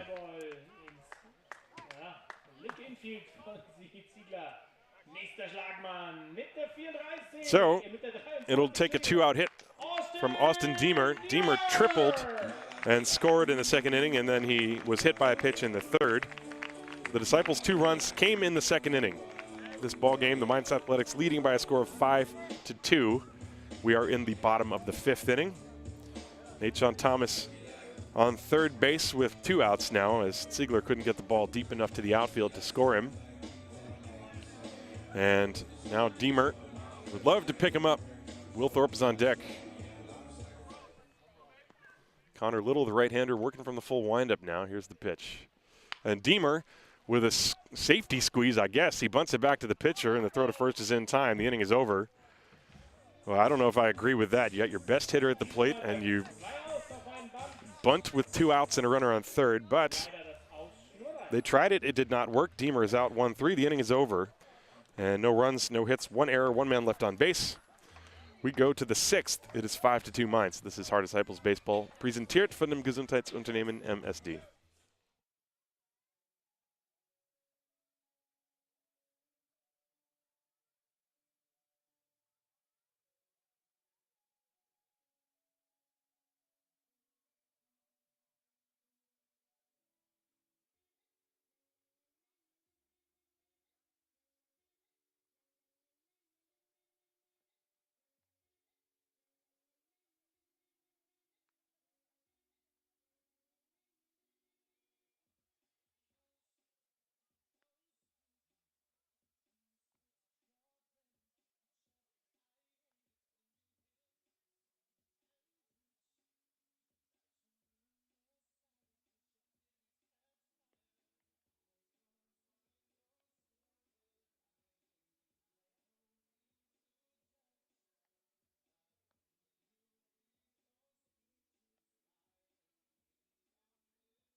So we move to the top of the 6th inning. The Mainz Athletics 5, the Haar Disciples 2. And for the Athletics, it will be 8, 9, and 1. Leonard Stöcklein, Daniel Wolfraum-Bonell, and Kevin Katowski against Kevin Treisel. Treisel will be entering, well, he's pitched 1 2/3 innings in relief of Darren Fisher.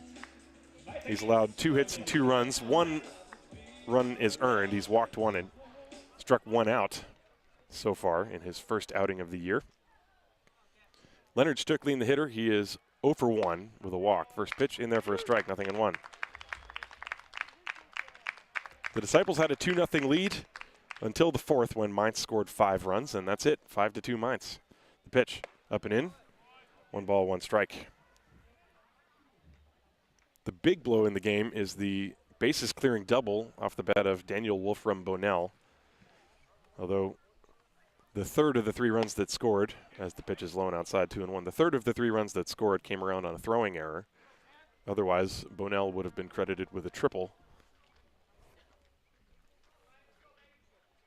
2-1, high, 3-1. Well, Treisel, who last year for the Disciples had a record of 4-5 and an ERA 4.54, but he was sort of Dr. Jekyll and Mr. Hyde last year. There's a pitch low and outside, ball 4. Leadoff walk. He would have a great game, and then, you know, he was battling some arm pain throughout the year, and on days when his arm felt good, he would pitch very well, and on days when he couldn't loosen up or whatever, he would struggle a bit. He walks the first hitter here in the 6th. And now Daniel Wolfraum-Bonell, the designated hitter who got that bases clearing double, takes a fastball in there for a strike, 0-1. Wolfraum-Bonell is 1 for 2. He struck out his first time. Treisel, the right-hander, comes set, and the pitch. Strike, that was the slider, 0-2. His slider doesn't have quite as much bite as it might had he had a spring training. But considering this is his first action, looks pretty good. Fastball just missed outside. 1 ball, 2 strikes. His fastball has always had life. There was a snap throw to first behind the runner, meanwhile.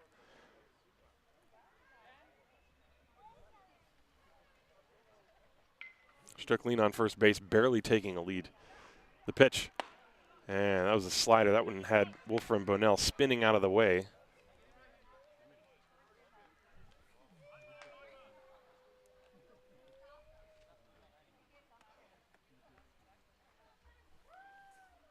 Two and 2. Treisel a long hold now. The pitch. Got him swinging with a slider. That was a good off-speed pitch. Wolfraum-Bonell was about 5 minutes too early for that one. Take a look at this on the replay. Or not. Do we have it? We do not. So there's 1 down.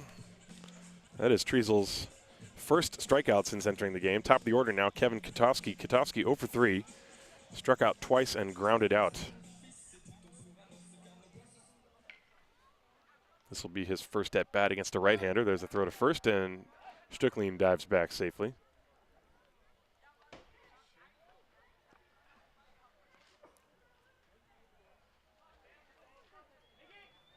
One out. Swing and a miss. Strike 1. Looked like Treisel pulled the string. Might have been an off-speed pitch on that first delivery to Kevin Katowski.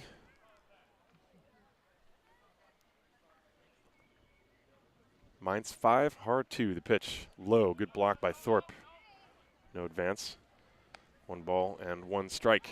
Third baseman David Wallace is off the line. He's just outside of the cutout of the infield grass. Shortstop Thomas is shading Katowski up the middle. Klein is in normal position. 1-1 the pitch. Inside, 2 balls and a strike. That was a fastball. And Kevin Katowski had to shimmy out of the way of that one. The outfield is straight away. Bouncing ball pulled to the right side. It is backhanded by Wallace. He goes to second, 1. The relay to first. Not in time. Katowski beats it. But they do get the lead runner as it goes 3-6 for the second out. And Katowski reaches on a fielder's choice. And that will bring up Nicky Weikert.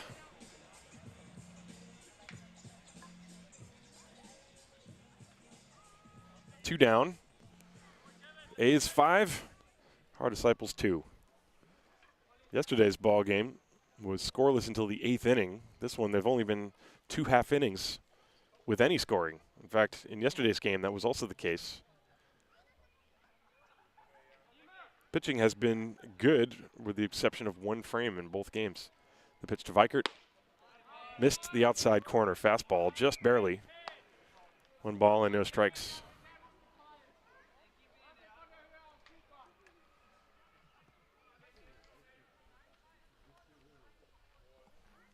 Kotowski with good speed off first base. The pitch, there's a strike. That one tails back on the outside edge.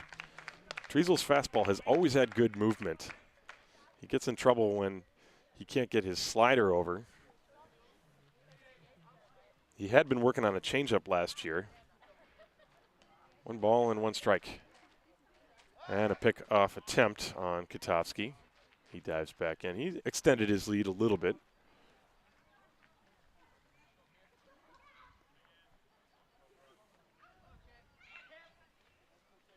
Triesel is set, and another throw over.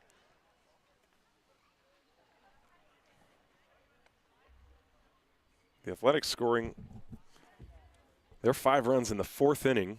A double to Bolt, a walk to Sally. Johannesson reached on an error. The bases were then loaded. There's the 1-1 pitch. And it's up high for a ball, and the ball gets away from Thorpe. The throw to second base, not in time, and that one hit Kevin Kotowski right in the gut. It was a pitch out, I believe, and Thorpe popped out of the crouch to receive the pitch.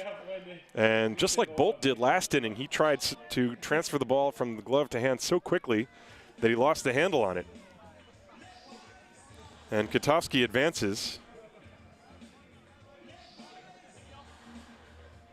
I don't know if you would call that a pass ball or an error, because it wasn't like he missed the pitch. He caught it, and then he dropped the ball on the transfer.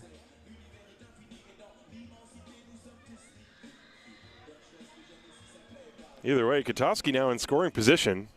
No stolen base for sure, because he was not going on the pitch. 2-1 the count on Vikert. The pitch up and in over his head. That was a slider with no break.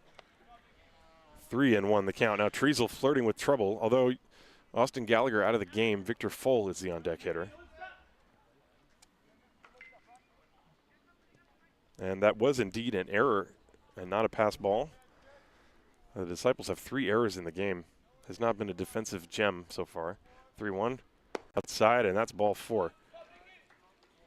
Einwurf für Niki Weichert, 7 am Schlag, die 28, Austin Gallagher. So 2-on for Victor Fohl, who's going to come up to the plate. He replaced Austin Gallagher. Victor Fohl has had three games. He is 1 for 8 with a single. He's also walked once. He struck out twice. Up there with a chance to give his team another run. Takes first pitch in there for a strike. 0-1 to Victor Fohl. That walk, by the way, was the 3rd issued by Triesel since coming into the ball game. So the A's have 1st and 2nd with 2 down here in the 6th. Triesel, the right-hander, deals. Just missed low. Fastball, and the count 1 ball, 1 strike. On deck, the very dangerous Max Bolt. You know that Triesel wants to get out of this right here. The pitch, breaking ball outside, 2-1.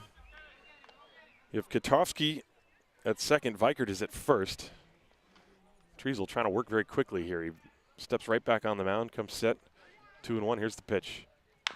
A big chopper left side. Thomas has to go to the hole, and a jump throw to first. They will never get him. The bases are loaded. That is an infield single. And the bases are loaded for Max Bolt with 2 down. Well, what a strange inning. Leadoff walk, a strikeout, then a fielder's choice. Thorpe with the dropped ball that led to an error that allowed Kotowski to advance, although Vikert walked, so that doesn't really affect anything so far. But now a big bouncing ball single to the left side. Take a look at this pitch. Just chopped it right on the dirt, and it caromed maybe 25 feet in the air. Right now, Chris Howard is out to have a chat with Kevin Triesel and Will Thorpe. Nate Thomas probably would have been better served to just hold on to that ball. Dennis Wallace, the first baseman, had to come way off the bag to receive the throw. There was no chance they were going to get Victor Fohl. So Fohl's got himself a single. Bases loaded. Chris Howard is done making his pep talk.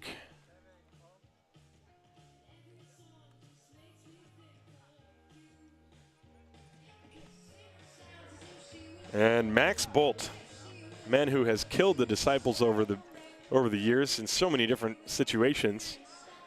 Today, his double is the hit that got the rally started in the 4th inning. He's 1 for 3. And now he's up with the bases loaded and 2 outs. The pitch. Breaking ball missed high, ball 1. Treasel trying to get that slider over. And the 1-0 pitch. That one just catches the very top of the zone, another slider. These two, of course, know each other. They are both national team players, Kevin Treasel and Max Bolt. 1 ball and 1 strike. Bolt looking to drive something. Bases loaded. And he lines it to left field. Pinheiro back towards the alley, makes the catch, and the inning is over. Bolt did hit it hard, but Miguel Pinheiro was there, and the inning comes to a close with no damage done. No runs on 1 hit. There was 1 error, and there were 3 left on base. We go to the bottom of the 6th inning. Mainz 5, Haar 2. This is Haar Disciples Baseball. Präsentiert von dem Gesundheitsunternehmen MSD.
So we are back, bottom of the 6th inning. Mainz 5, Haar 2, Haar Disciples Baseball.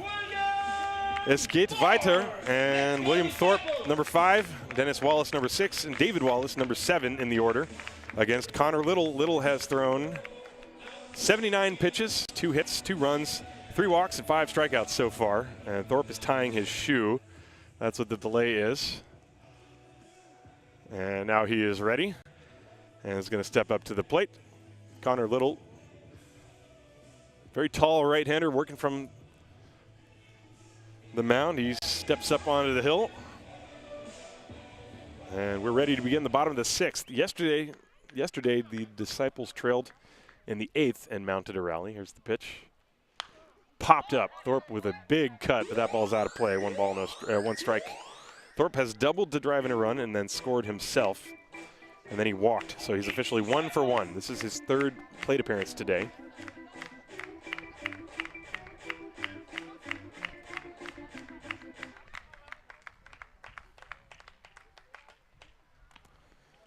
One strike to count.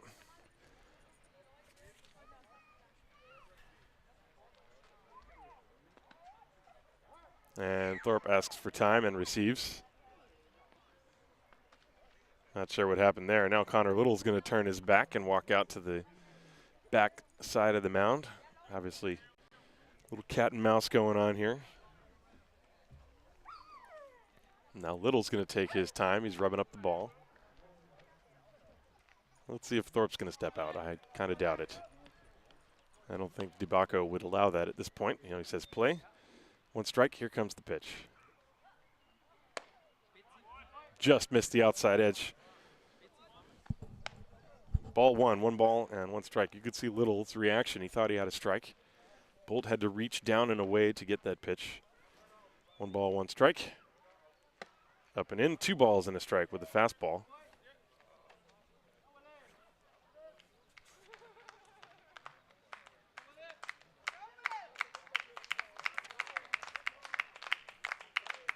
And the next one, fly ball to left field. This is sending Sally back, but he's got room in front of the track to make the catch.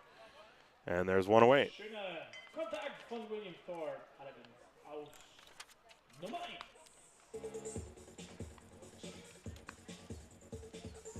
5 runs on 6 hits, 1 error for the Mainz Athletics, 2 runs on 2 hits, and 3 errors for the Disciples.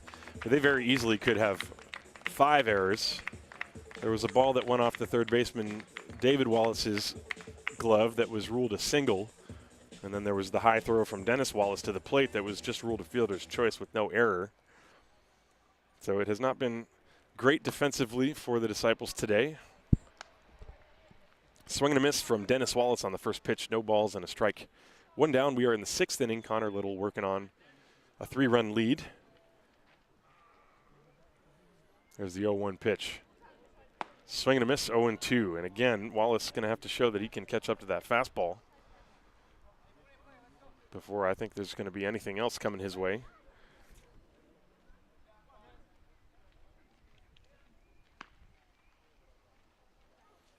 Here's the 0-2. Got him swinging.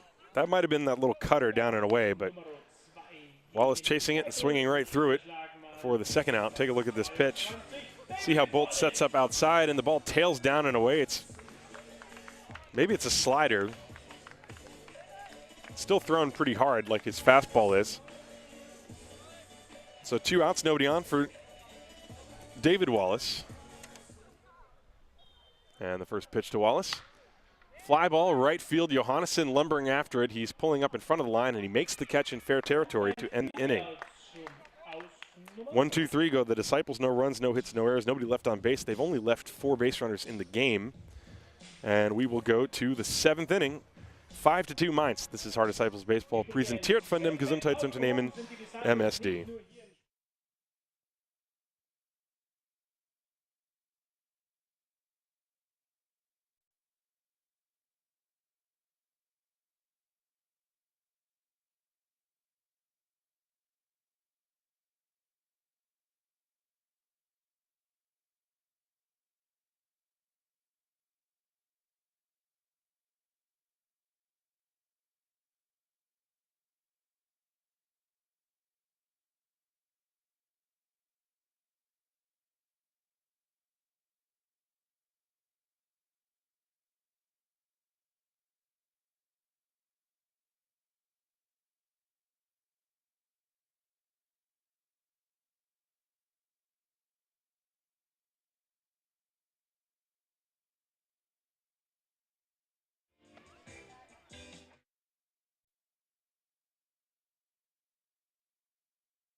Shane Sally, the first man up, swings and hits a fly ball to right field. This is playable for Luke Steinlein. One pitch and one out here in the 7th inning. 5-2, the Mainz Athletics leading the Haar Disciples.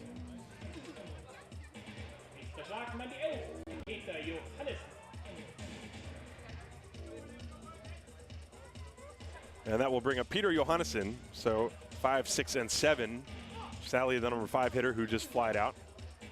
And Peter Johannesson steps up. Johannesson is 0 for 2, but he reached on an error and scored, and then he walked in the 5th inning. Kevin Treasel on the mound, waiting patiently for Johannesson to get in the box. After Johannesson, Tim Katowski will step up to the plate.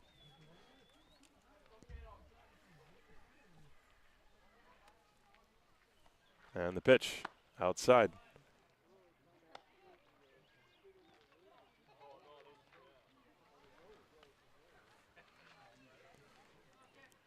One ball, no strikes, the pitch.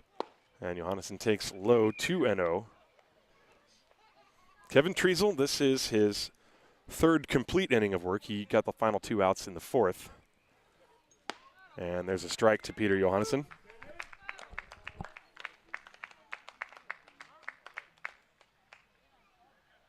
He gave up his 2 runs in that 4th inning. Pitch is low, 3 balls and a strike now on Peter Johannesson. Since then, he's pitched around a couple of walks and a single, but has been pretty good in relief of Darren Fisher. There's ball 4. He's been a little erratic, though, like that, and that is his 4th walk issued in the ball game. And so Johannesson is at first base with 1 out here in the 7th inning. And that's going to bring up Tim Katowski. Katowski's 0 for 3. He flied to right, flied left, and flied to left again.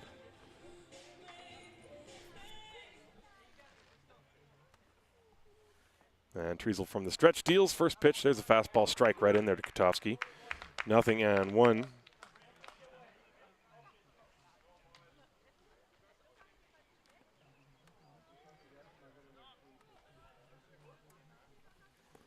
And Treasel with a throw to first. And Johannesson is back easily. Johannesson not a threat to run. Mentioned yesterday that he suffered some leg injuries last year. 0-1 on Tim Katowski. Swing and a foul at the plate. 0-2 now as he was way out in front of that pitch.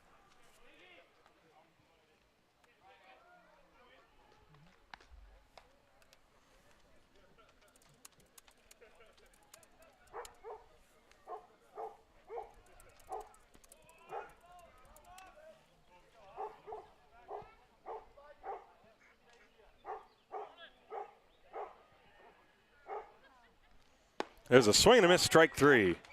So down goes Katowski, 2 down.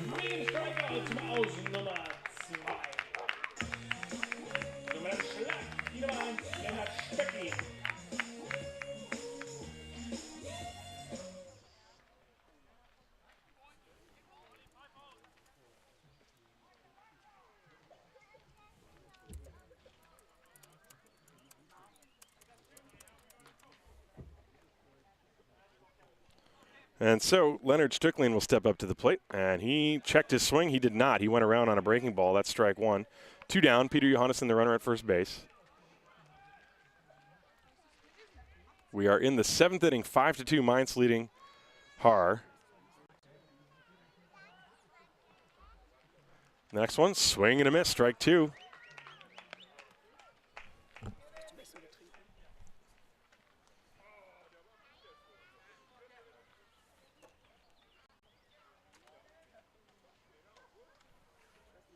Treasel with an 0-2 count on Leonard Strickland. Runner leads off first. Fastball, strike 3 called at the knees on the outside corner. Strickland knew it.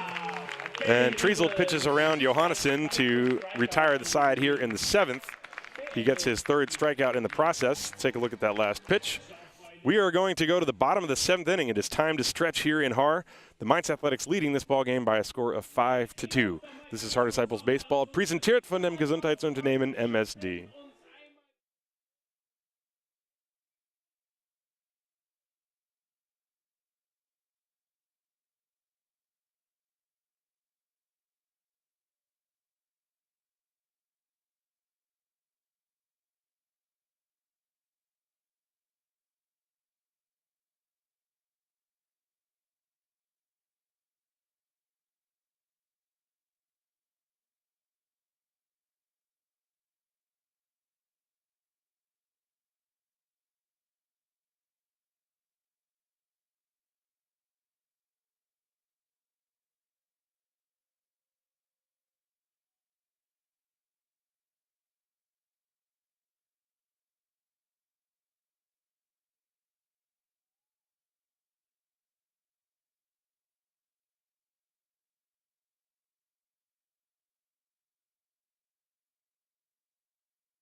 So we go to the bottom of the 7th inning. Mainz Athletics 5, Haar Disciples 2. Miguel Pinheiro will lead things off for the Disciples, 8, 9, and 1 against Connor Little, who is still out there throwing 87 pitches. He's pitched a good ball game. Miguel Pinheiro, then Richard Klein, and then the top of the order, Nate Sean Thomas, here in the bottom of the 7th. The Disciples scored 2 runs in the 2nd inning, and that has been it. The Mainz Athletics scored 5 runs in the 4th, and that's been it for them. First pitch, strike to Pinheiro, 0-1.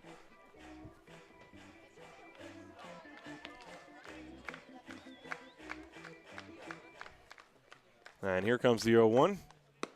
Fastball missed outside, 1 ball and 1 strike.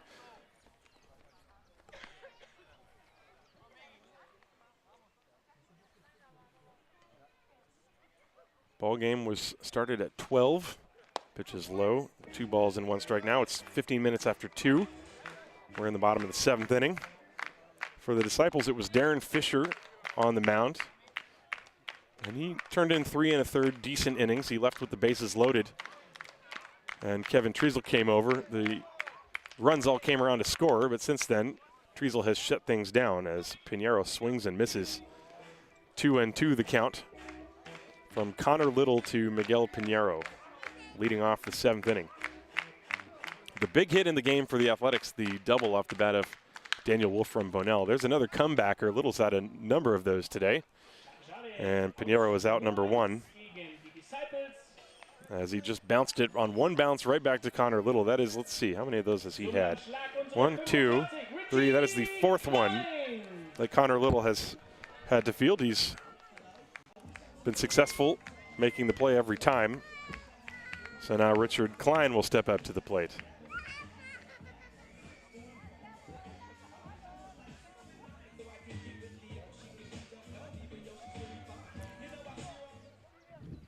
Klein is 0 for 2. And Connor Little is rocking and dealing the pitch. Swing and a foul right off the mask of Bolt, strike 1.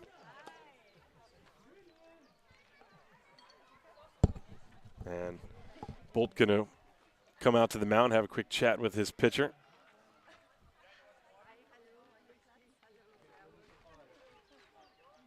And then DeBacco. I think DeBacco got hit in the neck on that pitch. So that's why DeBacco is walking around. He just needed a little bit of time. I thought maybe for a second he was going to converse with the other umpires about something, but that is not the case. I think that ball got a big piece of Dan DeBacco. Let's take a look at this last pitch.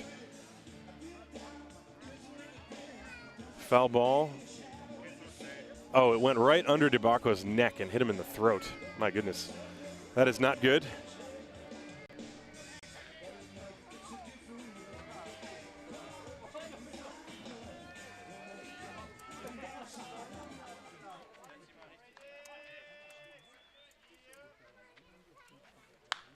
There's a swing and a pop foul out of play. Let's go, Richie.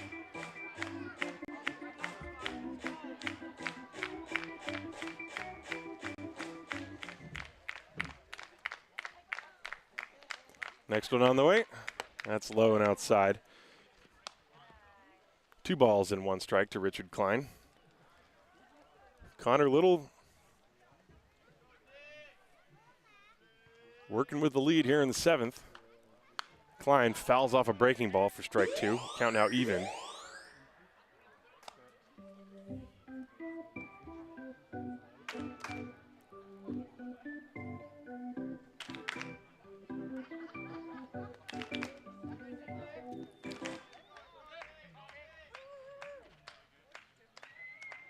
Two balls, 2 strikes. The pitch.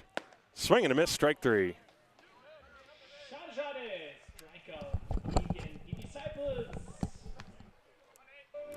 So Klein is out.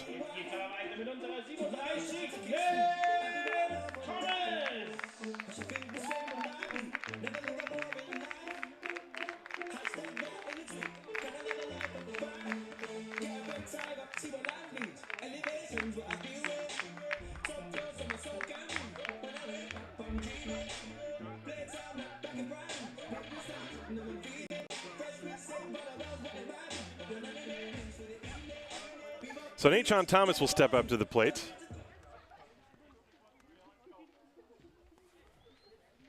With 2 outs and nobody on, and the pitch to him is a strike on the outside corner. Thomas is 0 for 3, struck out, grounded out, and reached on an error. He did steal a base and was stranded at third base. 0-1 the count. Here's the pitch. That's a strike. 0-2.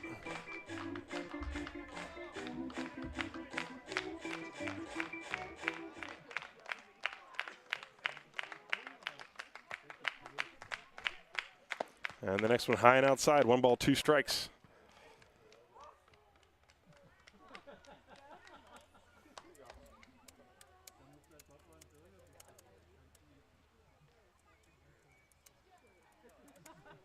Next one on the way, this is low and in the dirt, goes to the screen, 2 balls, 2 strikes.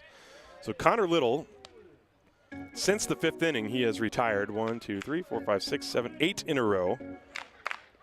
And were it not for the error in the 5th inning, he would have retired 12 in a row. So he's been pitching very well. There's the 2-2 pitch. Low, and this one again goes to the screen, almost a carbon copy.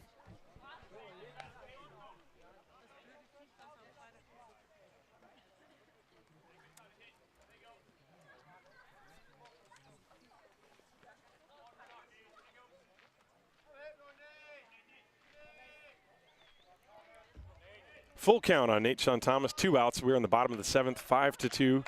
Mainz leading Haar, the pitch on the way. Slider got him looking on the outside corner. And the inning is over. A strong ending to the inning. No runs, no hits, no errors. Nobody left on base for Connor Little against the Haar Disciples. He has 1, 2, 3, 4, 5, 6, 7, 8 strikeouts through 7 innings. And the Mainz Athletics have the lead as we go to the 8th, 5-2 Mainz. And we'll be back. This is Haar Disciples Baseball, präsentiert von dem Gesundheitsunternehmen MSD.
We move to the top of the 8th inning. Mainz 5, Haar 2. Tim Collins with you here on a Sunday afternoon. Hope you're enjoying the ballgame from wherever you are watching.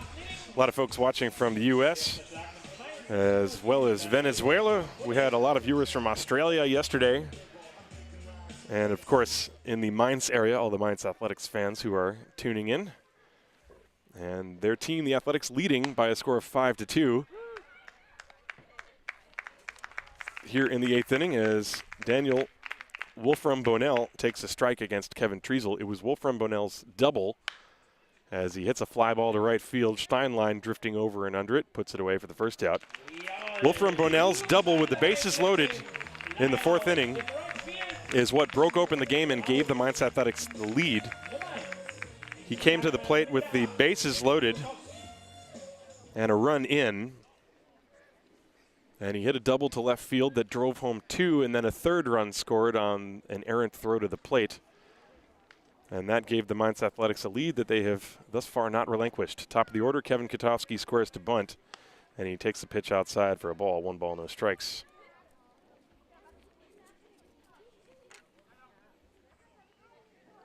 Kevin Kotowski today is 0 for 4. 2 strikeouts, a ground out. He reached on a fielder's choice. And he takes ball 2 outside, 2-0. Kevin Treasel, since coming in, he's given up only 2 hits. He's walked 4 and struck out 3. Been a little bit wild. There's a 2-0. That's high. 3 balls and no strikes. But Treasel trying to do his part. He's basically out there to try to finish the game out regardless of the score. Here's the 3-0 pitch. And a strike, 3-1. Fastball at the letters of the outside corner. After Kotowski, Nicky Vikert, the number 2 hitter, is on deck. And then you get to the big boys. 3, 4, and 5, although Victor Fohl is in the game for Gallagher. There's ball 4 outside. Now, Treasel has walked a batter in every single inning except for the 4th when he came in with 1 out.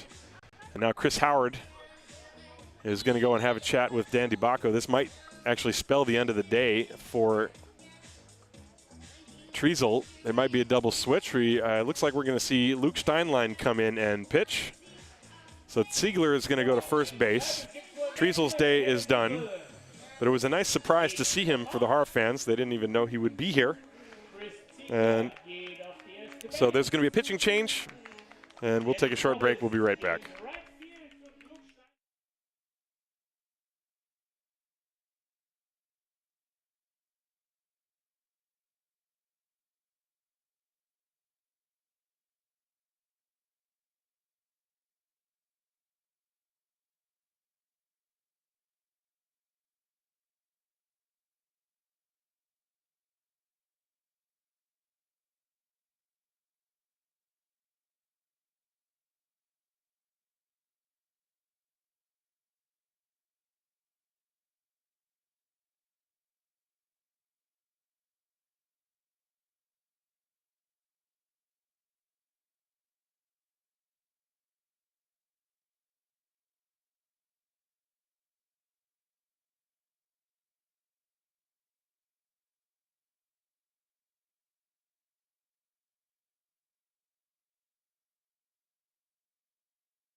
So Lucas Steinlein is the new pitcher. This is his first action from the mound this year, but he's one of the important pieces for this Haar Disciples team. He's always been a very mentally tough character out there on the mound, and last year had an ERA of 5.09 in 23 innings pitched.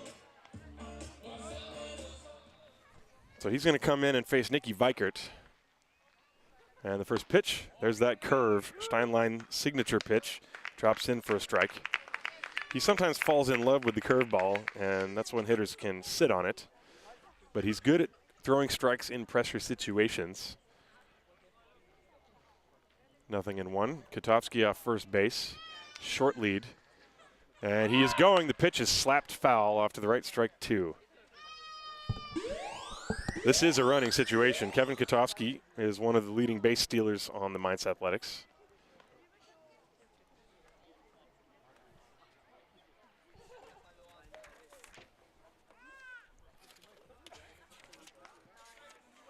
Two strikes on Nicky Vikert. Kotowski still on first base. There's one out. We're in the top of the 8th inning. 5-2, Mainz leading Haar. As the sun comes out again. Curve and it's high. 1 ball and 2 strikes. Kevin Kotowski last year had 8 stolen bases, but in 9 attempts. He was only caught 1 time. So he's a good base runner, very efficient. Time is asked for by Vikert and received at the plate. 5 runs on 6 hits. 1 error for the Athletics, 2 runs on 2 hits, and 3 errors for the Disciples. Those 2 hits came back-to-back in the 2nd inning. Connor Little has shut them down, and a throw to first. Kotowski was leaning the wrong way, but he still gets back anyway.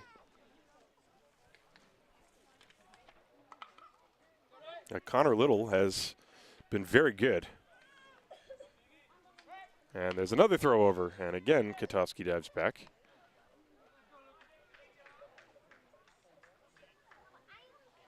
And again, trying to make him tired, I guess. Wonder what the record for most consecutive pickoffs is without fans throwing things on the field. 1-2, and the pitch. Line shot right center field. That's a base hit into the alleyway. Kotowski rounding second. He will get to third. Deemer gets the ball back into the infield, and a base hit with 2 strikes for Nicky Vikert, and the A's are back in business with runners on first and third.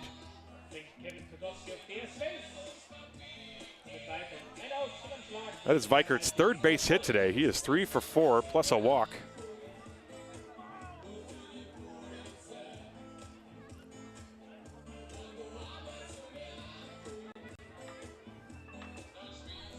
And so now Victor Foll. Foll came into the ballgame replacing Austin Gallagher, who looked like he pulled a hamstring in the 1st inning, but then played the next 3. Foll singled on a ground ball towards the shortstop, his only at bat. He's up there with 1st and 3rd and 1 out. Infield back looking for a double play. And the pitch, curve, and that is on the corner for strike 1. After Victor Foll, Max Bolt. Mainz with a 3-run lead here in the top of the 8th. Trying to avenge their loss yesterday. Vikert at first, Kotowski is at 3rd. Luke Steinlein comes set. And the pitch, curve, and that's taken for a strike. Foll was showing bunt and pulled it back. And Steinlein with a couple of good knuckle curveballs, dropping him in there on Victor Foll. Let's see if he drops one over the outer edge. 1st and 3rd, Vikert a very short lead off first base. There's the 0-2, foul to the screen. That was a fastball from Steinlein. Steinlein's fastball comes in maybe 83, 84, but if he's able to locate it, he can still be effective. That's about an average fastball for the Bundesliga, but he's got good movement on it, and his curveball is very good.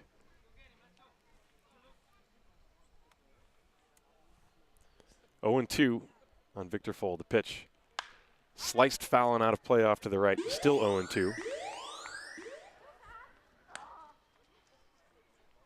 And the kids all go running after that ball.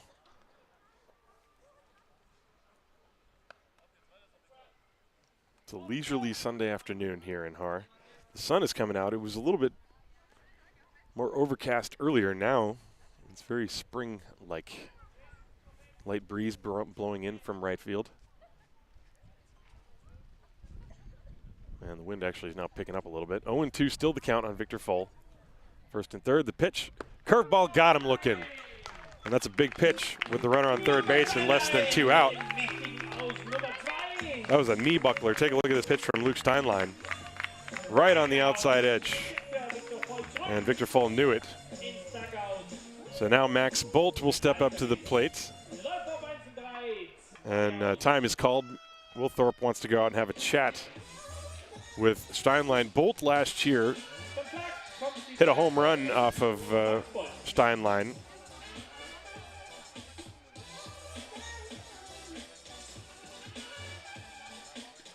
And so we'll see what Luke decides to do with him here. We are in the 8th inning. Mainz 5, Haar 2. The Athletics have first and third. They stranded 2 runners in the first, 1 in the second, 1 more in each the fourth and fifth. They stranded the bases loaded in the 6th inning and another in the 7th. Remember, yesterday they stranded 12 base runners, only scored 1 run. Today, they have stranded 9, but they have only scored in 1 inning. They got all 5 of their runs back in the 4th. First and third for Bolt with 2 outs. And Steinlein's pitch, curveball, fouled away. Bolt was looking for it, but it was a little bit too far inside. He was looking to hit that ball to right field, it looked like. Strike 1 on Max Bolt.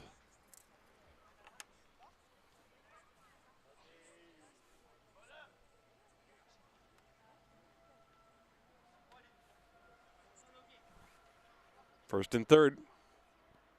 There's the 0-1. Curveball is outside. 1 ball and 1 strike.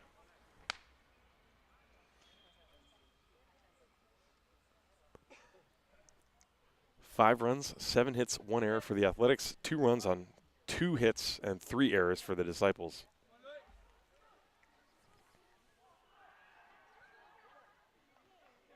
There's the 1-1. And that one is high, 2-1. Looked like Steinlein lost his grip on the ball. He was looking at his fingers after he released it.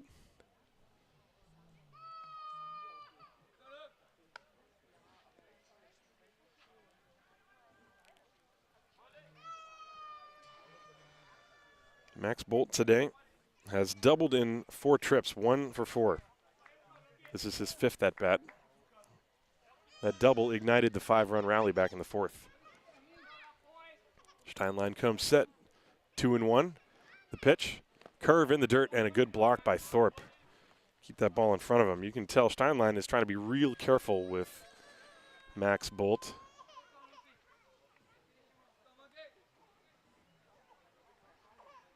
Bolt, a guy who over the years has done so much damage. Power to all fields. 3-1, here it comes. And he curves outside for ball 4. The bases are loaded. And again, the Disciples flirting with danger. Boy, they have been walking a lot of people today. 1, 2, 3, 4, 5, 6, 7. That's the 8th walk issued by Disciples pitching. First by Steinlein. And now Shane Sally with the bases loaded. Chance to make his family and friends back home in Alabama that might be watching proud. Sally is 0 for 2, 0 for 3 rather. He walked and scored in the 4th. Steinlein, the 3rd pitcher the Disciples have used today. Bases loaded and 2 outs. And the pitch to Sally. That's a curve and it is high, nothing on it from Steinlein. But he's thrown a couple curves up there that he didn't really look like he had a great grip on. Didn't have a lot of bite. 1-0. Here it comes. A fly ball popped up to right field. Dennis Wallace coming in, and he makes the catch, and the inning is over. So Steinlein walks the tightrope and escapes the jam as Shane Sally flies out. No runs on 1 hit, no errors, and 3 left on base. Boy, 2 games in a row, the Athletics have stranded 12 base runners, but today they are leading by a score of 5-2 as we go to the bottom of the 8th inning here in Haar. This is Haar Disciples Baseball, präsentiert von dem Gesundheitsunternehmen MSD.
We move to the bottom of the 8th inning. The Haar Disciples running out of time. They have 6 outs left in this ball game. Connor Little has thrown 103 pitches. He has been excellent. Only 2 hits, and those hits were back-to-back in the 2nd inning. Since then, he's been very tough. Steinlein fights one over the head of the first baseman, Katowski, into right field. And there is a base hit for Luke Steinlein. Little humpback line drive. Might have broken his bat. So he is aboard. That's the Disciples' 3rd hit. And yesterday it was the 8th inning in which the Disciples were able to rally. It was the same part of the order. And so now Chris Ziegler, now in the game at first base, is going to step up to the plate. I was going to say Connor Little, 3 hits now, 2 runs, both earned, 3 walks, 8 strikeouts. He's been very good. Chris Ziegler, the hitter, 5-2, Mainz leading the Disciples. First pitch low in the dirt, ball 1. After Ziegler, you have Austin Deemer and William Thorpe.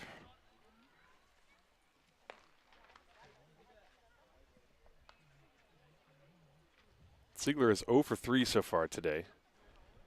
And the pitch popped up behind second. The shortstop, Nicky Vikert, out to shallow left center field to make the catch, and Ziegler is out for the first out. He is now 0 for 4. His last 2 outs have been pop-ups that direction. So a frustrating day for Chris. Now Austin Deemer steps up to the plate. Deemer tripled. He's hit by a pitch and grounded back to the mound, so officially 1 for 2. His triple started the Disciples' 2-run rally in the 2nd inning. They scored both of their runs in the 2nd. Mainz scored 5 in the 4th, and here we are in the 8th. That's still the score. 5 runs, 7 hits, 1 error for the Athletics. As Connor Little was waiting for his center fielder, Kevin Katowski, to run way over from left center field into his position in straightaway center. And now Austin Deemer steps up to the plate. The triple that he hit was a rocket to the opposite field. It banged off the fence over the head of Peter Johannesson. So he's up with Steinlein on first base. And Little's pitch is a breaking ball in the dirt. Ball 1. You see Max Bolt backhanding that pitch. That's a risky thing. If that ball kicks away from his glove, Steinlein would be off to the races. 1-0. Here's the pitch. Low, 2 balls and no strikes. Will Thorpe, the on-deck hitter.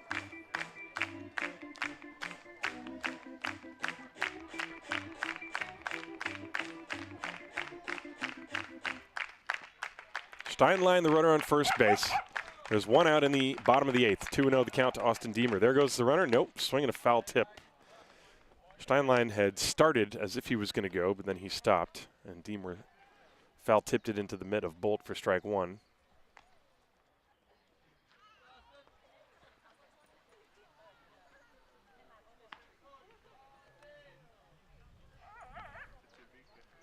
Two and 1. Steinlein dancing a bit. The pitch. Strike right on the outside corner at the knees. 2 balls and 2 strikes. And Deemer turns around, has a quick word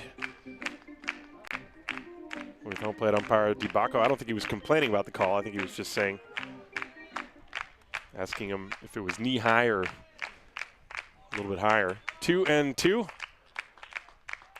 There's the pitch. There goes Steinlein. Curveball is a ball, and it's off of the glove of Max Bolt, and Steinlein is into second base standing with a stolen base. Ball 3. All right.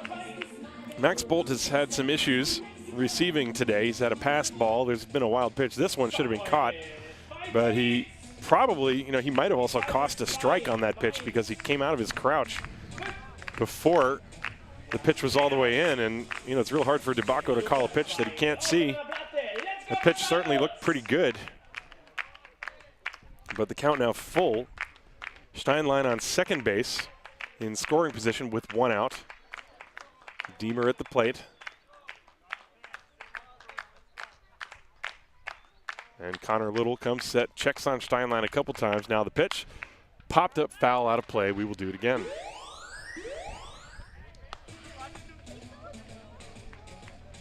Austin Deemer, I mentioned he tripled. He tripled 2 times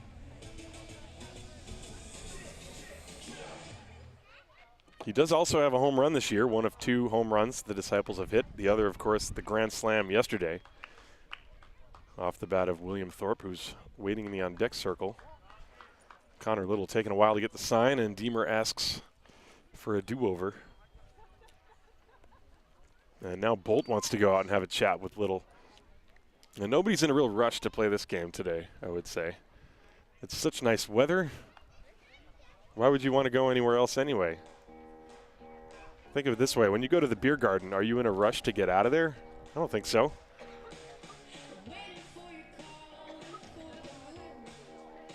The wind picks up a little bit. You can see some movement in the center field camera. The wind maybe in the last, 2 minutes or so started picking up. It's blowing directly in from left field. 3-2 on Austin Deemer with Steinlein off second base. There's 1 out. Here's the pitch. And he just missed a slider. Tried to come back and hit that inside corner. And Little really wanted the call and did not get it. That's a walk, and the Disciples are going to bring the tying run to the plate in the person of William Thorpe. Take a look at this last pitch. Now it's inside. You can see that it's inside. Deemer stands pretty close to the plate. That is the 4th walk to go with a hit by pitch issued by Connor Little. And now William Thorpe representing the tying run.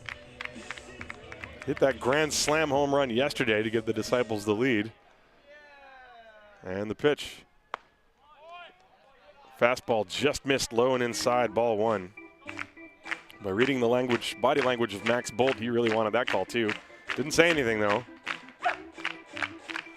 Oh, we hear the dog barking now. Everybody's getting into it here. 1-0 the count. And that one breaks over the inside corner. A little inside cutter or slider. 1 ball and 1 strike the count now. Well, we've had entertaining baseball yesterday and today. Here it's 5-2, Mainz leading. Haar in the 8th with 1 out, the tying run at the plate.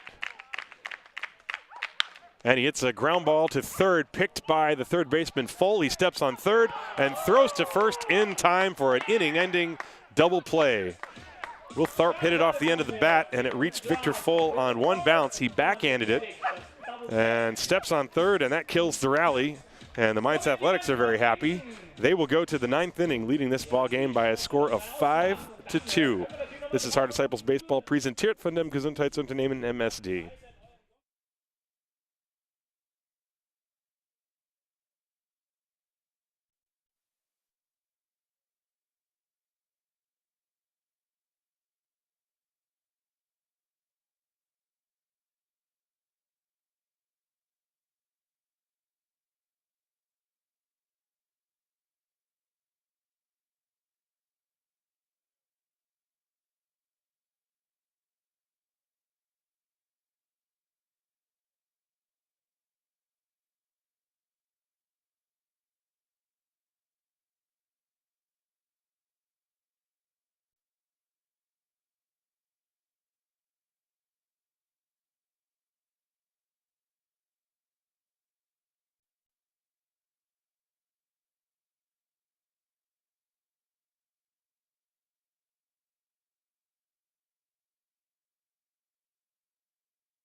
We go to the top of the 9th inning. Mainz 5, Haar 2. Luke Steinlein, the third Disciples pitcher, who came on and got the final 2 outs in the 8th inning. He's going to go to work against 6, 7, and 8 in the order for the Mainz Athletics. Peter Johannesson, Tim Katowski, and Leonard Stücklin. Peter Johannesson in this ballgame is 0 for 2. He's reached twice on walks, once on an error, and he's also struck out. The pitch, that's low, bounces in there, ball 1. Steinlein came on, gave up a single, a walk, and then struck out. Well, he gave up a single to Vikert, struck out full, walked Bolt, and got Shane Sally on a flyout with the bases loaded. Check swing, that's a strike, says home plate umpire Dan DiBacco on the next pitch. 1 ball and 1 strike to count. Around the rest of the league today, Berlin leading Bremen 5-2. That game in the top of the 10th inning. But we've had some extra inning games lately in the Bundesliga. Pitch misses low and outside, 2 balls and 1 strike. Yesterday, Saarlouis defeating Stuttgart in extra innings. Heidenheim defeating Regensburg in, I think it was 14 innings. 3-0. Pitch is a strike, and the count actually is now 2-2, I believe. Scoreboard had 3-0, but there was a strike on a check swing before that. The count is 2 balls and 2 strikes. Tim Katowski is on deck. 2-2 on Peter Johannesson.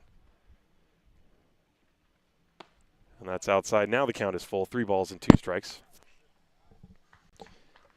Solingen leading Köln by a score of 4-1 in the 9th inning. Solingen, another strong team this year. They picked up a few key import players, including Wilson Lee, who was with the Bonn Capitals, as Johannesson slaps a foul ball down the third base line. There was nobody within 30 feet of that ball. The Disciples employing the shift against Peter Johannesson. Well, it's not the really extreme one with the shortstop in short right field, but the only person on the left side of the diamond is the third baseman, David Wallace. He's basically playing in the shortstop hole. Full count on Johannesson. Strike 3 called, a fastball at the knees on the outside corner. Good pitch from Luke Steinlein. There's 1 away. That's Steinlein's 2nd strikeout since coming in. Tschüss Alltag. Hallo Freiheit. Wollen wir ans Meer oder in die Berge? Hauptsache Sternenhimmel zum Einschlafen. Und ein Stern auf der Haube. Weck den Camper in dir zum Discounterpreis.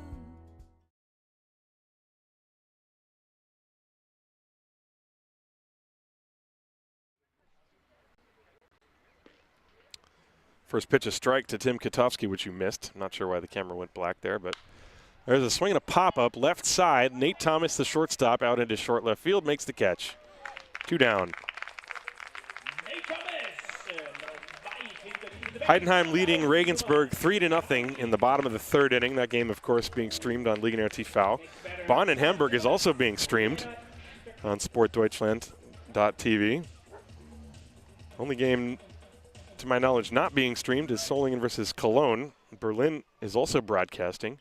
They will start their 2nd game of that doubleheader probably in about a half an hour. So lots of baseball here on Sunday. The hitter is Leonard Stücklin, and the first pitch is a curveball in there for a strike.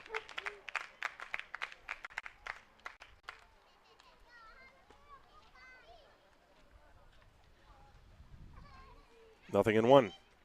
Curveball bounced on the ground to the right side. Klein to his right fields it and throws to first in time. The inning is over. Steinlein, a very quick 1-2-3 inning, and that is, as I look at my scorecard, that is only the 2nd time in the entire ball game that Disciples pitching has retired the side in order. No runs, no hits, no errors, nobody left. Last chance for the Haar Disciples. We go to the bottom of the 9th inning. It is Mainz 5, Haar 2. This is Haar Disciples Baseball, präsentiert von dem Gesundheitsunternehmen MSD.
To the bottom of the 9th inning.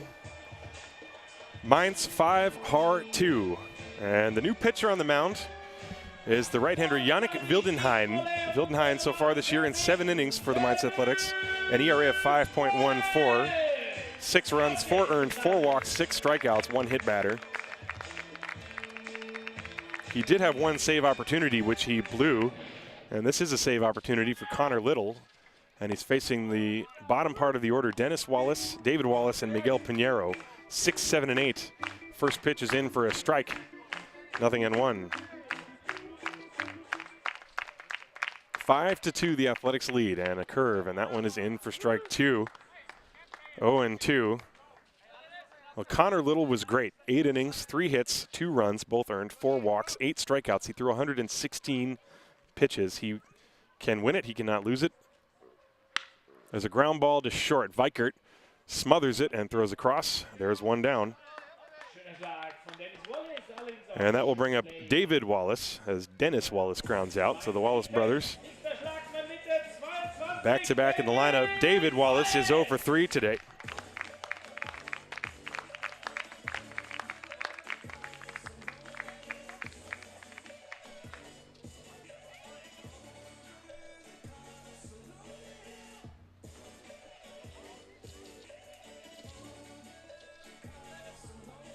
So here's David Wallace with 1 out in the 9th inning, and there's a curve on the corner for a strike.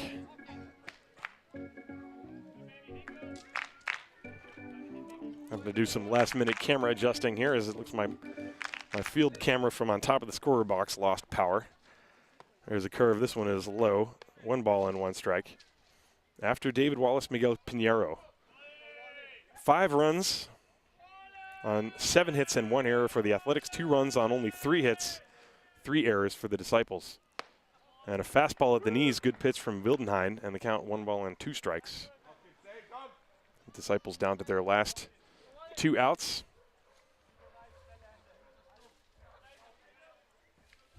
And the right-hander Yannick Wildenhain deals, and that's a curveball low and outside, 1 ball and 2 strikes.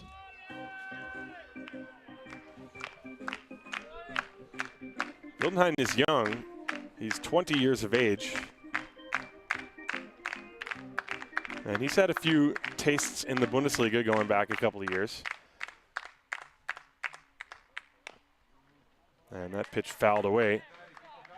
This very well could be his first Bundesliga save if he's able to retire the side without relinquishing the lead. But I don't know that for certain. 2-2. That's outside, 3 balls and 2 strikes. Looking up things like that on the Bundesliga website is not as easy as it is in the U.S. when you've got Baseball Reference and you can look for things like this. The searchability of the statistics it's not so great. There's a curveball and it's high for ball 4. So David Wallace reaches. He's on first base now. Took that pitch.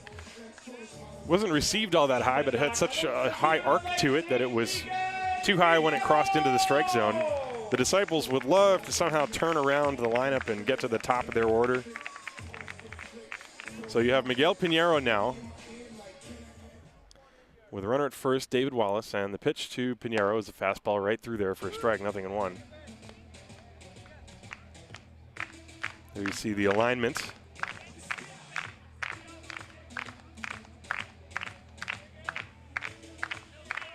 One strike to Miguel Pinheiro. There's 1 out in the bottom of the 9th.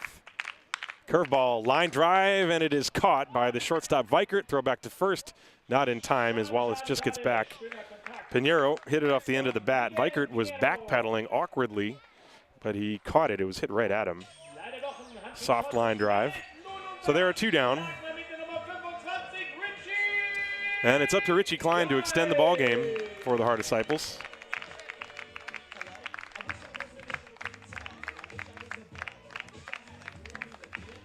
Klein today 0 for 3. Pretty much everybody is 0 for in the Disciples lineup. They only managed 3 hits against Connor Little. And the pitch from Wildenhain, that's in the dirt outside, ball 1. Nate Sean Thomas, if he could come to the plate, he would represent the tying run. He's in the on-deck circle. 1 ball, no strikes. And there's a fastball strike right in there at the knees on the outside corner Klein was taking.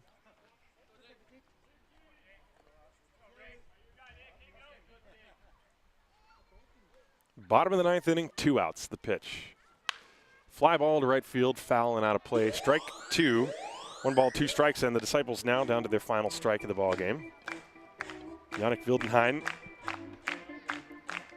trying to convert the save opportunity, which I think would be his first career save, but not sure. 1 ball and 2 strikes, the pitch. In the dirt, blocked by Max Bolt, 2-2 the count.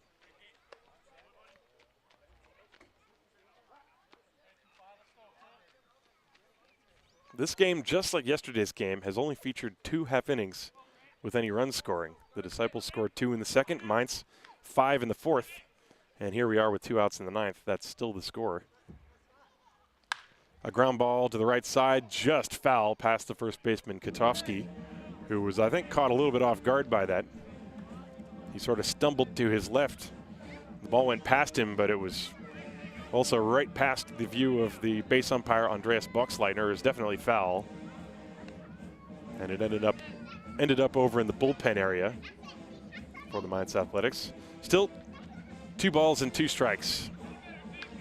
2 outs, bottom of the 9th inning. 5-2, Mainz leading the Haar Disciples as they try to split this weekend series. Here's the stretch and pitch from Wildenhain. There goes the runner. Tapped foul backwards behind the plate. Well, Wallace would have reached second on a defensive indifference there had Klein not fouled the pitch off. The Athletics do not care at all if he advances.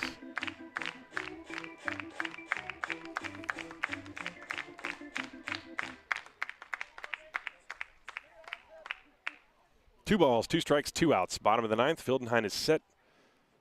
And the pitch. Grounded down the third baseline, foul. That was the breaking ball from Wildenhain. And Klein waited on it and pounded it down the line, maybe a foot to the left of the third base bag. So he's peppered both foul lines in this at-bat. Trying to stay alive and give Nate Sean Thomas and the Disciples a fighting chance here in the bottom of the 9th.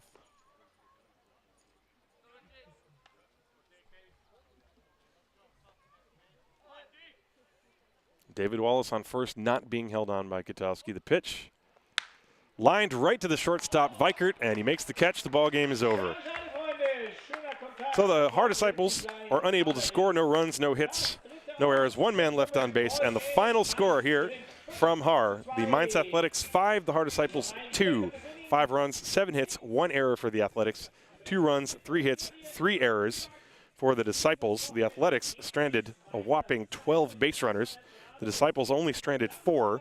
Winning pitcher, Connor Little. He pitched an excellent ball game, 8 innings, 3 hits, 2 runs, 4 walks, 8 strikeouts. The losing pitcher is going to be Darren Fisher. He gave up the 3 runs that amounted to the winning runs. He pitched 3 1/3. 3 runs, only 2 of those runs were earned, 2 walks, 4 strikeouts. And the save goes to Yannick Wildenhain. And the final score once again here from Haar, Mainz 5, Haar 2. My name is Tim Collins. I hope you've enjoyed today's broadcast. Look for the highlights later on EuroBaseballTV.com. Be sure to like my Facebook page, München-Haar Disciples Baseball TV. You can follow me on Twitter at EuroBaseballTV.com. And I'd like to thank everybody for all the comments on Facebook. Thank you for watching. I enjoyed interacting with you as much as I can while I'm doing all the other stuff. So tune in. Next Saturday, we will bring you the game. It'll be Mannheim Tornadoes against the Haar Disciples. I believe that game is at 3 p.m. And check EuroBaseballTV.com for the link. I may decide to try to stream it on YouTube again rather than Facebook. Not sure. I'll update the website throughout the week so that you know. And that's it. Have a nice Sunday, everyone. Thanks for tuning in. This is Tim Collins signing off. Final score, Mainz 5, Haar 2.